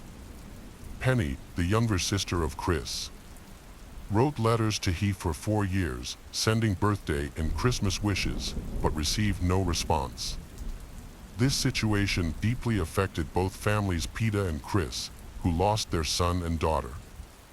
They consistently reached out to the Ministry of Foreign Affairs, newspapers, consulates, and police, seeking justice and updates on the investigation. Sadly, Chris's father and Peta's parents never received any answers and passed away before the case was resolved. In 2015, Chris's sister, younger Penny, decided to take charge of the investigation. She developed skills in online detective work. However, she had very little information about Chris' journey, except for the ship he has gone on at the time. Eventually, Penny located Boston, the captain of a sailing ship named Justin B., on which Chris and Peta has gone traveling before the tragic incident occurred. Penny pieced together limited information from Chris' letters. According to the letters, Chris and Peta detailed their plans to travel along the Caribbean coast with an American sailor and his 2 sons, aiming to reach Honduras. Boston, a native of Sacramento, California, was the last person to see Chris and Peta alive. In their last letters, Penny sensed tension between Chris, Peta, and Boston, leading to suspicions that Boston could be the killer. However, there was no solid evidence to support these claims. While walking her dogs, Penny suddenly had a realization about what she needed to do. She had previously created an anonymous social media account to monitor her 3 sons for safety reasons. This time, it dawned on her that she could use this account to gather evidence against Boston. She also felt it was essential to find Boston's sons, Vince and Russell, as she suspected they were involved in the murder of Chris and Peta. Penny located the accounts of both brothers, Vince, 13, and Russell, 12, at the time Chris and Peta were murdered. She confronted them, mentioning that her loved ones had died on Boston's ship and demanded answers. Russell ignored her. However, after speaking with Vince, who was more open to discussing the matter, she became convinced that the brothers Vince and Russell were themselves deeply troubled by the killings of Chris and Peter. Vince explained that their father, Boston, was a cruel alcoholic who abused them. During the trip with Chris and Peter, he got drunk and killed them both, and it felt like a scene from a horror movie. Penny encouraged Vince to go to the Sacramento police station to testify. He appreciated Penny's persistence, feeling that it was finally time to tell the truth. Following her advice in October 2015, Vince viewed the confession as a long-anticipated relief. For many years, Vince experienced nightmares about this incident. His father, Boston, was a dangerous man who committed numerous brutal crimes. However, the most terrible thing, Vince lived with this secret for nearly 4 decades, torn between his fear of his father and his desire to expose the truth. He had previously informed his grandmother and the police about the murder his father committed, but they either dismissed him or ignored his claims. Now, however, his statements had convinced the police, causing them to conduct an investigation into archived documents from 37 years ago. As a result, the police in Manchester and the United States launched an investigation. By 2016, Boston was charged with double murder. Vince reported that he witnessed the murders of Chris and Peter, and his younger brother, Russell, who was 12 years old at the time of Chris and Peter's disappearance, also provided detailed accounts of what happened. Vince described how Boston brutally beat Chris, stripped him, tied him up, and attached many heavy parts of the car that were later found on the ship. When Boston pushed Chris over the side of the ship, he was still alive, but that didn't stop Boston. Afterward, he went down to the lower deck, where screams could be heard for a long time. Later, Chris was thrown overboard, tied up and naked, and drowned in deep waters, leaving no chance for survival. In his interview, Vince shared his experiences of living under the oppressive rule of his tyrannical father, Boston. While other fathers played with their children, took them on outings, and rode bicycles, Vince's father involved him in criminal activities, such as robberies. He intended to use his children to break into homes and harm people. However, Vince and Russell refused to participate, which only led to even harsher punishments from there. Vince felt relieved that, after many years of being overlooked, people finally listened to and believed him. At the time of the online investigation, he was 50 years old. Initially, he was too afraid to discuss the murder with anyone, not even his younger brother, Russell, who also witnessed it. Their father, Boston, had threatened them, saying that if they went to the police station, he would die. He justified his actions by claiming he had no choice, otherwise, Chris and Peter can report him, so he needed to eliminate them.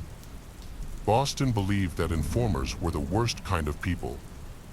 He worried about what would happen if Vince and Russell ever revealed what they had seen. Who would be the next victim?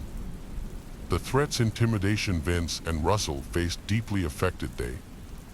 They had grown up under the oppressive control of an alcoholic father who instilled fear in them and kept them quiet.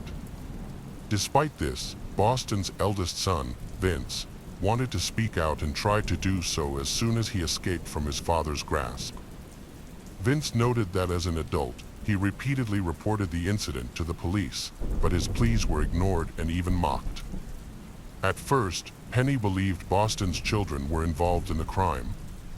However, she soon realized they were actually victims of a criminal who had been tormenting them for years.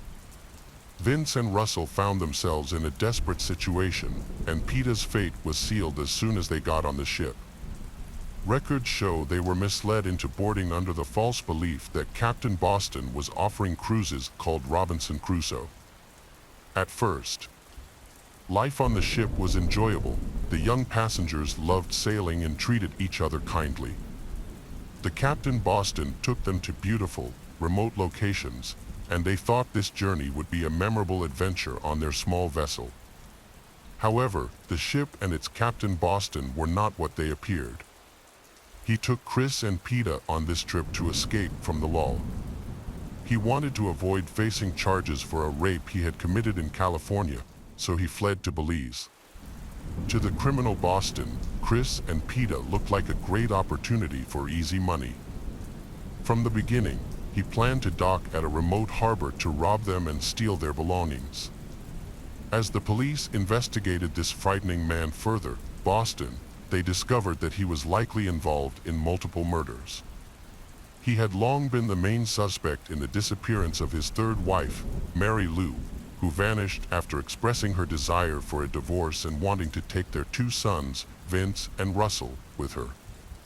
Vince, the couple's son, recalled that his mother disappeared in 1968 when he was just 3 years old. The children deeply missed their mother and were forced to live with their abusive father. As Vince grew older, he came to understand the terrible nature of his father, who had killed a couple of travelers without remorse, and he began to suspect that Boston was also responsible for his mother's disappearance. Boston had a motive for Mary's murder. He wanted to avoid divorce, the division of assets, custody battles, and alimony payments.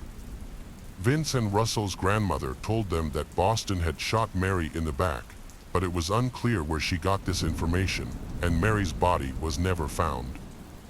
Ultimately, Boston's involvement in Mary's disappearance could not be proven due to lack of evidence.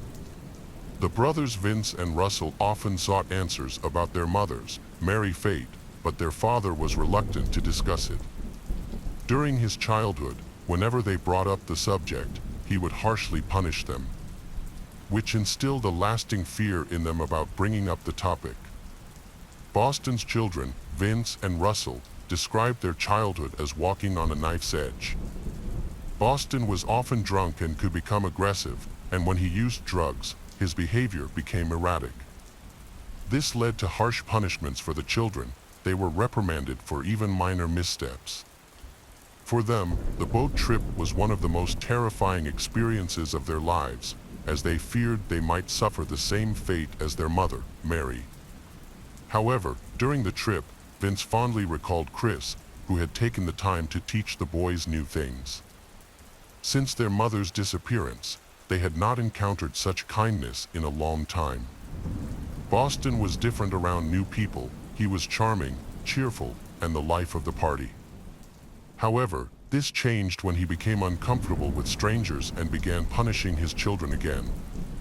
For a while, Peta and Chris stayed silent and did not get involved in parenting issues because Boston insisted that his sons needed strict discipline. One day, Boston got drunk and started to physically abuse his two sons, Vince and Russell. This behavior outraged Chris, who could no longer stay quiet. He confronted Boston and criticized him for his cruelty. At that moment, Boston, still intoxicated, attempted to hit Chris, but Chris managed to dodge, causing Boston to fall overboard. Although he was helped back onto the boat, he held a deep grudge against Chris from that point on. Atmosphere tension and uncertainty filled the after the incident. Boston felt compelled to take revenge because he thought Chris had insulted him. The following day, the couple Peta and Chris requested to be dropped off on shore. However, Boston attacked Chris from behind while he was distracted. He caught Chris off guard and struck him in the head with a single blow. Boston then delivered several powerful punches to Chris's chest and bound his hands and feet. Boston went down to the lower deck, where he knocked down and tied up Peta. The next day, he tortured and abused Peta and Chris, forcing Vince and Russell to take care of they. Vince and Russell were confused and didn't know what to do. They wanted to help Chris and Peta but were scared for their own safety. Peta asked Vince and Russell for assistance, but they did nothing. Despite the situation, Chris remained brave and did not cry. Days later, Boston announced Peta and Chris would be released on the shore. They were thrilled, thinking their suffering was coming to an end. Unfortunately, this turned out to be a cruel trick. After reaching deeper waters, he placed plastic bags over Peta and Chris' heads, tied them up, and then threw them overboard. It was essential to apprehend Boston, a brutal killer. Investigators discovered that he had sailed away from the coast of Guatemala on July 19th. Only his sons, Vince and Russell, were left behind. After the incident, he returned to Sacramento and sold the yacht. During this time, he contacted authorities, claiming he had dropped off Peta and Chris near Livingston. He accused them of drug trafficking and using illegal drugs during their trip, which caused problems in Guatemala. However, the family of Peta and Chris knew that them relatives didn't use drugs.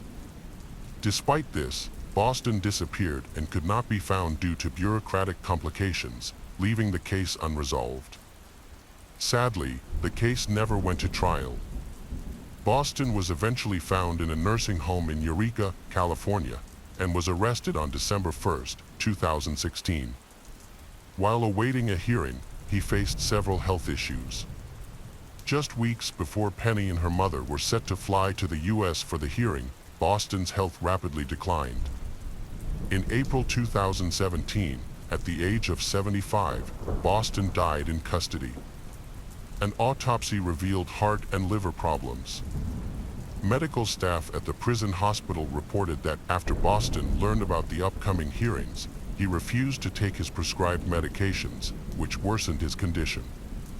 The penitentiary labeled Boston as a coward who chose to end his life rather than confront the repercussions of the massacre he planned. Chris's family had hoped for justice to be served quickly, but the Supreme Court let them down. By this time, Peta's parents had passed away and they did not get to see the case solved. Eventually, Penny wrote a book about her brother, Chris, who was an extraordinary person and made a meaningful impact, even at a young age. In 2019, she traveled to Guatemala to visit the graves marked with white crosses where Peta and Chris were buried. Penny wept for her brother and for his girlfriend, who had stood by his side until the very end. This journey was difficult but helped her to confront her fears and pain. Chris's relatives continue to remember him, as he had aspirations of becoming a doctor and brought great pride to his family. His mother lived to be 99 years old and often felt it was unjust that her son was taken from her at the young age of 25. She often expressed that she would gladly trade several years of her life for him, believing he would have accomplished something extraordinary during that time. The case of Sion Kingi. Sion Kingi was born in New Zealand on December 16, 1974. When she was 7, her family moved to New Zealand, a small coastal town in Australia with a population of about 5,000. The area is known for its warm, pleasant climate. From a young age, Sion was a kind and gentle person who loved sports, particularly ballet and netball. Although she was naturally modest, she had a charming personality that made her popular among her peers. Sion was tall, had long blonde hair and striking eyes, which helped her stand out in school. Unfortunately, her beautiful appearance eventually led to serious consequences in her life. Friday, November 27, 1987, was an ordinary day. It was a beautiful sunny day. Typically, this time of year features perfect weather, warm sun and a cool breeze, so many locals were enjoying the beach. Sion's mother, Linda, went to the store to buy food and fabric to sew a lovely outfit for her daughter's upcoming birthday. After school, Sion got on her yellow bike, she knowing she was going to the store to help her mother Linda choose fabric. Linda wanted to select something Sion would love, so she headed to the store right after classes ended. Once they chose the fabric for the dress, they were only free in the afternoon. After making their purchases, Linda planned to stop by the bakery to buy some treats for dinner. Sion was already feeling tired and wanted to head home. She asked her mother if she could go home by herself first. Her mother agreed, and Sion rode her bike along her favorite shortcut. While she had taken this route many times before, it didn't feel as safe today. In the 1980s, New Zealand was a peaceful small town where everyone knew each other, making it one of the safest places in the area.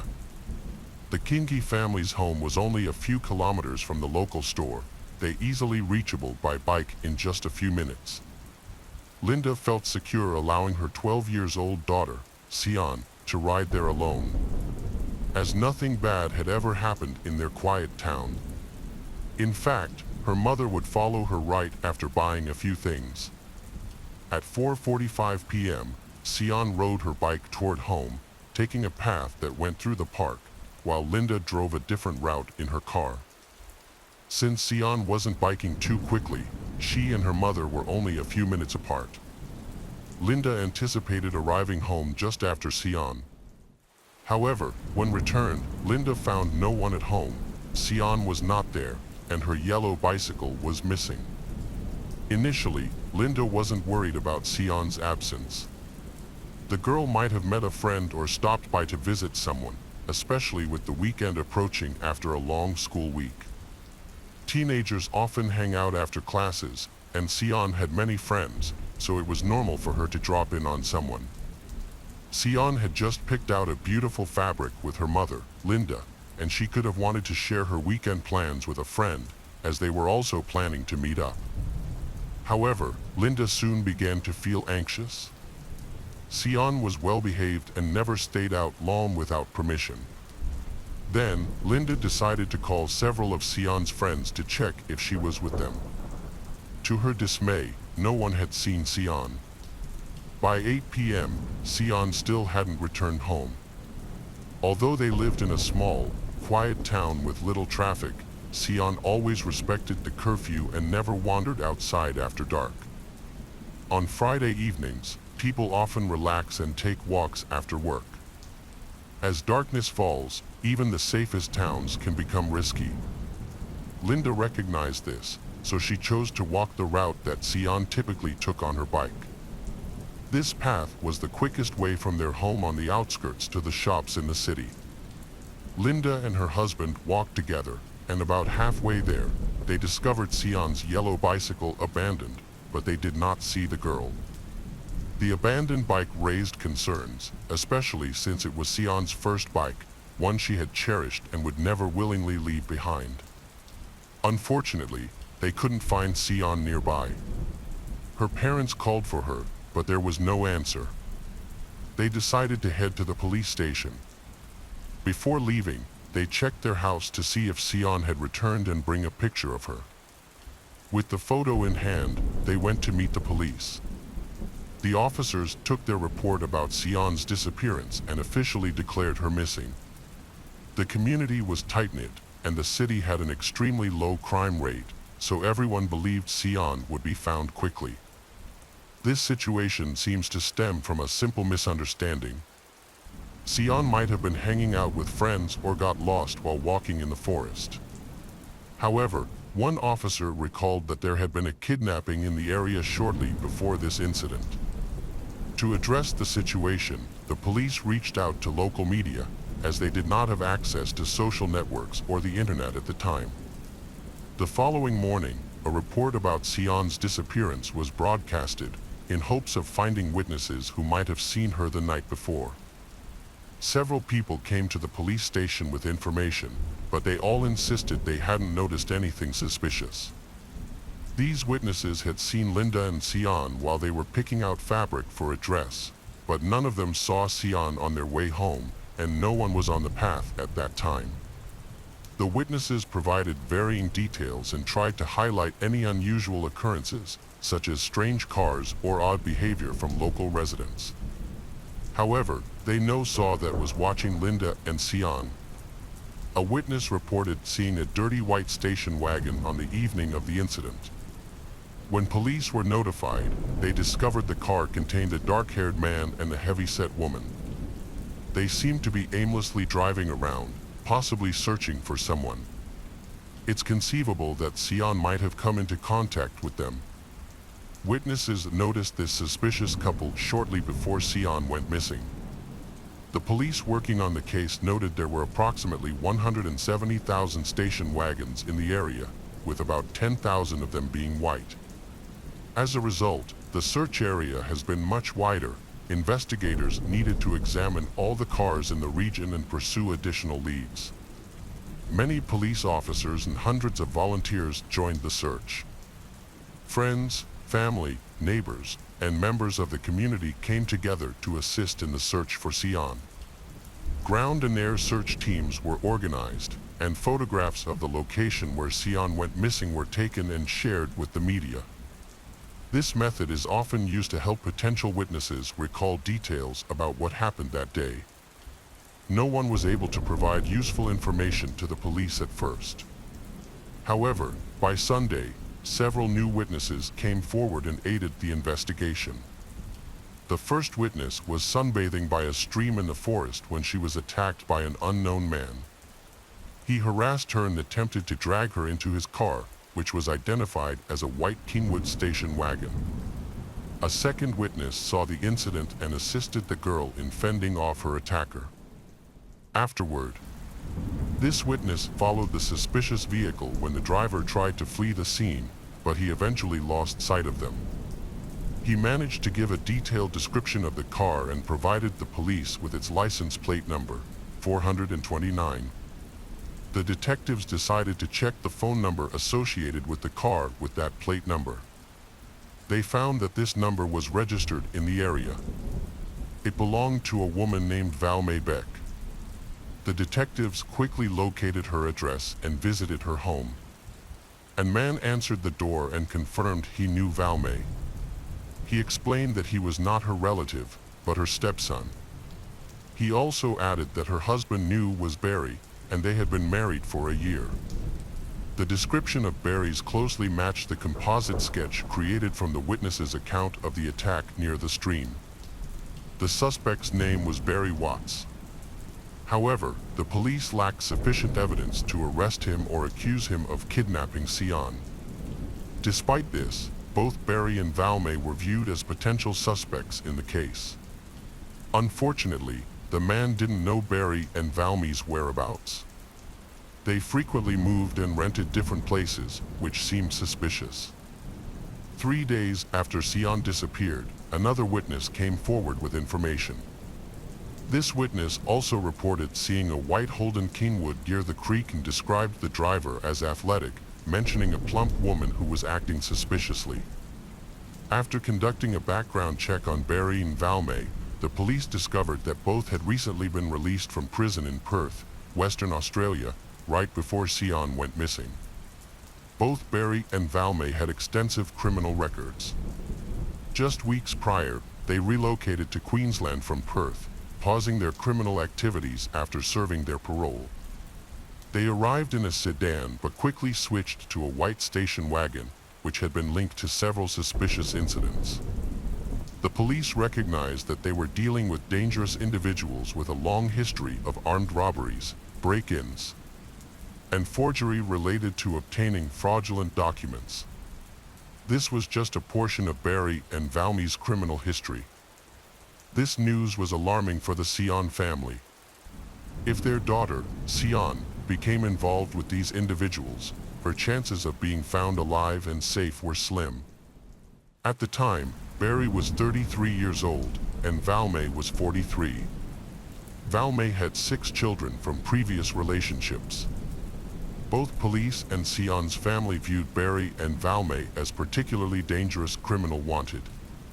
The authorities urgently needed to locate them to investigate their connection to Sion's disappearance. 6 days after Sion went missing, a man named Tim visited the police station to report bad news. He reported that the night before, as he was heading to work, he noticed a terrible, foul smell that initially made him think an animal had died nearby. On his way back, he felt compelled to check the area again and was hit by a strong smell of decay. At the side of the road near the stream, he discovered the body of a teenage girl. She was wearing a school uniform and had blonde hair. The police quickly arrived at the location provided by Tim and discovered the mutilated body of a schoolgirl. It was evident that she had been sexually assaulted. The autopsy revealed that she had been strangled, and her body had 12 stab wounds, 3 near her heart and 2 cuts on her throat. Additionally, her spine was broken, and her arms were so badly damaged they were nearly severed from her body. The level of violence indicated that her death was extremely painful. The police suspected that this victim was the missing girl, Sion. She was wearing the same clothes as described by Sion's mother. In the laboratory, a forensic expert confirmed that the victim was 12 years old Sion Kingi. 5 days after this gruesome discovery, family Sion's and friends came together to say their final goodbyes at her funeral. During the ceremony, a classmate read a passage from Peter Pan, suggesting that the girl would always be remembered. Flowers were placed along the route where the young girl had been found. Following media coverage of the incident, a nurse named Nicole Close contacted the police. She reported having seen some suspicious individuals in the area, they driving a white station wagon. One evening, after finishing her shift at the hospital, Nicole was walking through the parking lot to her car when she noticed a white car entering the lot and slowly approaching her. Sensing something was off, she quickly ran to her car, jumped inside, and locked the door. The station wagon did not back away but parked next to her passenger door. A man then got out and approached her window, asking for help with directions. Although he seemed calm and friendly, but she felt uneasy and wanted to end the conversation quickly. She noticed a suspicious-looking woman in the station wagon and thought she saw ropes in the back, which heightened her anxiety. The man continued to speak politely and stepping closer. Despite Nicole explaining the directions multiple times, he kept asking the same question and moved closer to her. Just as he was only a few steps away, Nicole spotted another man walking through the parking lot. The driver noticed him too, which distracted him and gave Nicole the chance to escape. She quickly backed into her car, locked the door, and drove away. Nicole recalled that this incident occurred on November 2nd, before Sion went missing. Investigators viewed the reports about the white car as significant and pursued this lead. Detectives showed Nicole a lineup of photographs featuring unfamiliar faces, and she clearly identified Barry and Valmay. But the testimonies didn't end there. The day after Nicole spoke to the police, another eyewitness came forward with information about a different attempted kidnapping. He reported seeing a man attack a woman on the street, holding a knife to her throat and trying to drag her into a white station wagon. The victim fought back, injuring the attacker's hand with his own knife, and managed to escape. Police then discovered fingerprints belonging to Barry on the woman's car. She also identified Barry and Valmay as likely involved in kidnappings, rapes, and murders in the area. The officers recognized that they were dealing with particularly dangerous criminals who posed a threat to the entire community. They issued descriptions of the suspects, Barry and Valmay, and their white car, making the information public through the media. Although it seemed the criminals were in hiding, but arrest warrants have been sent to police departments nationwide, indicating the possibility that they will be caught soon. In a small town, a local power grid worker was installing wiring when he spotted a car that matched the description of Barry and Valmay's station wagon.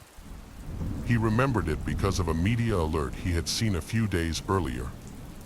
After coming down from his work, he was convinced that this was the car the police were looking for. He quickly went to the police station to mark the location on a map where he had seen the vehicle. When the patrol officers arrived, Barry and Valmay had already fled. Although the police tried to chase them, they lost track of Barry and Valmay once again. Later, the department received a tip about a money transfer made by Barry and Valmay as they were leaving New South Wales. The station wagon was tracked to a motel parking lot, and fortunately, it was still there when the police arrived. The hotel staff allowed the officers to access Barry and Valmay's room. Understanding that they were dealing with potentially armed and dangerous criminals, the officers prepared their weapons. To their surprise, Barry and Valmay did not put up a fight and were arrested in the motel room. The police discovered wigs, hair dye, and a hair clipper, suggesting that they was attempting to change their appearance to evade capture. The suspects, Barry and Valmay, were interrogated for about 12 hours, during which they remained completely silent. Barry did not cooperate at all. He informed the police that he had conspired with his wife, Valmay, to ensure she maintained the same story and did not reveal any important information. In contrast, Valmay quickly gave in. She thought that by doing so, she could reduce her sentence. What she revealed to the authorities was chilling. On November 27th, Valmay claimed that she and Barry were driving around the city in search of a new victim. Barry had an obsession with violence against women, particularly targeting those who were much younger than him. His wife, Valmay, being 10 years older, did not fit his preferences. To fulfill his disturbing desires, Barry started to rape and murder girls who fit his idea of youth and beauty. Valmay claimed she went along with his actions because she was afraid of losing him. On the morning of Sion's disappearance, they spent several hours driving around, believing that finding a girl would be easy. However, most of the girls were with others, making it difficult to kidnap someone discreetly. Barry attempted to approach a number of girls himself, but they managed to evade him. Eventually, he realized that he was not as trustworthy as his wife, so he decided to use Valmay as bait to attract the girls. They parked near a local park and got out of the car. While walking along the trail, they noticed a girl on a yellow bicycle. Barry selected her as his target, and Valmay pretended to be in distress, asking the girl for help because she was having trouble with her dog. Sion, a kind-hearted girl, came Valmay and engaging in conversation. At that moment, Barry attacked Sion from behind, muffling her screams and dragging her into his dirty car. Inside, he restrained her with tape. Valmay sat in the back seat with Sion, while Barry drove away. They traveled 12 kilometers from where the abduction occurred and stopped in a forest. There, Barry laid out a blanket and started raping Sion for several hours, fulfilling his twisted desires. Valmay later reported that Sion showed incredible courage throughout the process of being raped by Barry, she enduring the abuse without crying. She complied with Barry's demands, hoping her obedience would somehow spare her life and that they might let her go. However, from the start, Barry never planned to let her live. His intent was to satisfy his twisted fantasies. Barry started to strangle the Sion and stabbed her with a knife, causing fatal injuries. Throughout this horrific scene, Valmay watched without intervening. She later reported that the belt used for strangling Sion, along with the knife and other items, were discarded nearby in a stream. The police went to the specified location, and Valmay provided them with details about the crime scene. They were able to recover evidence, including light-colored hair that seemed to belong to Sion. Valmay's confession took up 28 pages, describing the terrible ordeal the young victim Sion endured before her death. Although Barry remained unyielding during the interrogation, he became enraged upon learning of his wife's confession, Valmay. To ensure Barry was convicted, investigators attempted to extract a confession from him. However, they were unable to do so. As a result, they decided to use a complex strategy. They planned to place an undercover agent in the temporary detention cell where Barry was held. This spy will spend time with Barry as a fellow prisoner, aiming to establish a friendly relationship with him, which will hopefully lead to receiving a confession from him. A special spy was chosen for this dangerous mission because he was able to withstand the psychological pressure that the mission would cause. He was supposed to listen to Barry confess about the brutal treatment of Sion. But ultimately, this mission did not result in a confession. Meanwhile, Barry remained agitated and was desperately trying to escape punishment.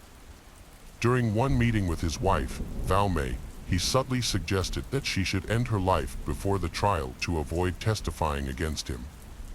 He implied that if she chose not to, she would face serious consequences according to state law. Barry communicated with his wife very cautiously, carefully choosing his words to prevent the authorities from using their phone conversations against him. Fortunately, Valmay did not listen to Barry, which ultimately saved her life. When Barry and Valmay arrived at court, around 200 people were present, ready to confront the brutal murderers. During the trial, Valmay testified against her husband, Barry, portraying him as a true monster. She tried to defend herself by claiming she was coerced into the horrific acts. However, there was strong evidence suggesting she participated willingly. On October 20th, 1988, the jury began deliberating on the verdict. After 3 hours, the jurors found the defendants Barry and Valmay guilty. Valmay Beck received a sentence of 10 years for kidnapping and life in prison for murder. However, due to her cooperation with the prosecution, she was granted the possibility of temporary release. The jury spent 6 hours discussing Barry's sentence. Finally, Barry Watts was found guilty of murder, kidnapping, and rape, receiving a life sentence without the possibility of parole. His case was officially archived, meaning he would not be eligible for release. However, the story of Barry and Valmay didn't end in prison. Barry started bragging about his crimes and told a cellmate that he had committed a similar offense. He mentioned the murder of 31-year-old teacher, Helen Marie Fenney, who went missing on October 29th of that year. Investigators later discovered that Valmay was also involved in this incident.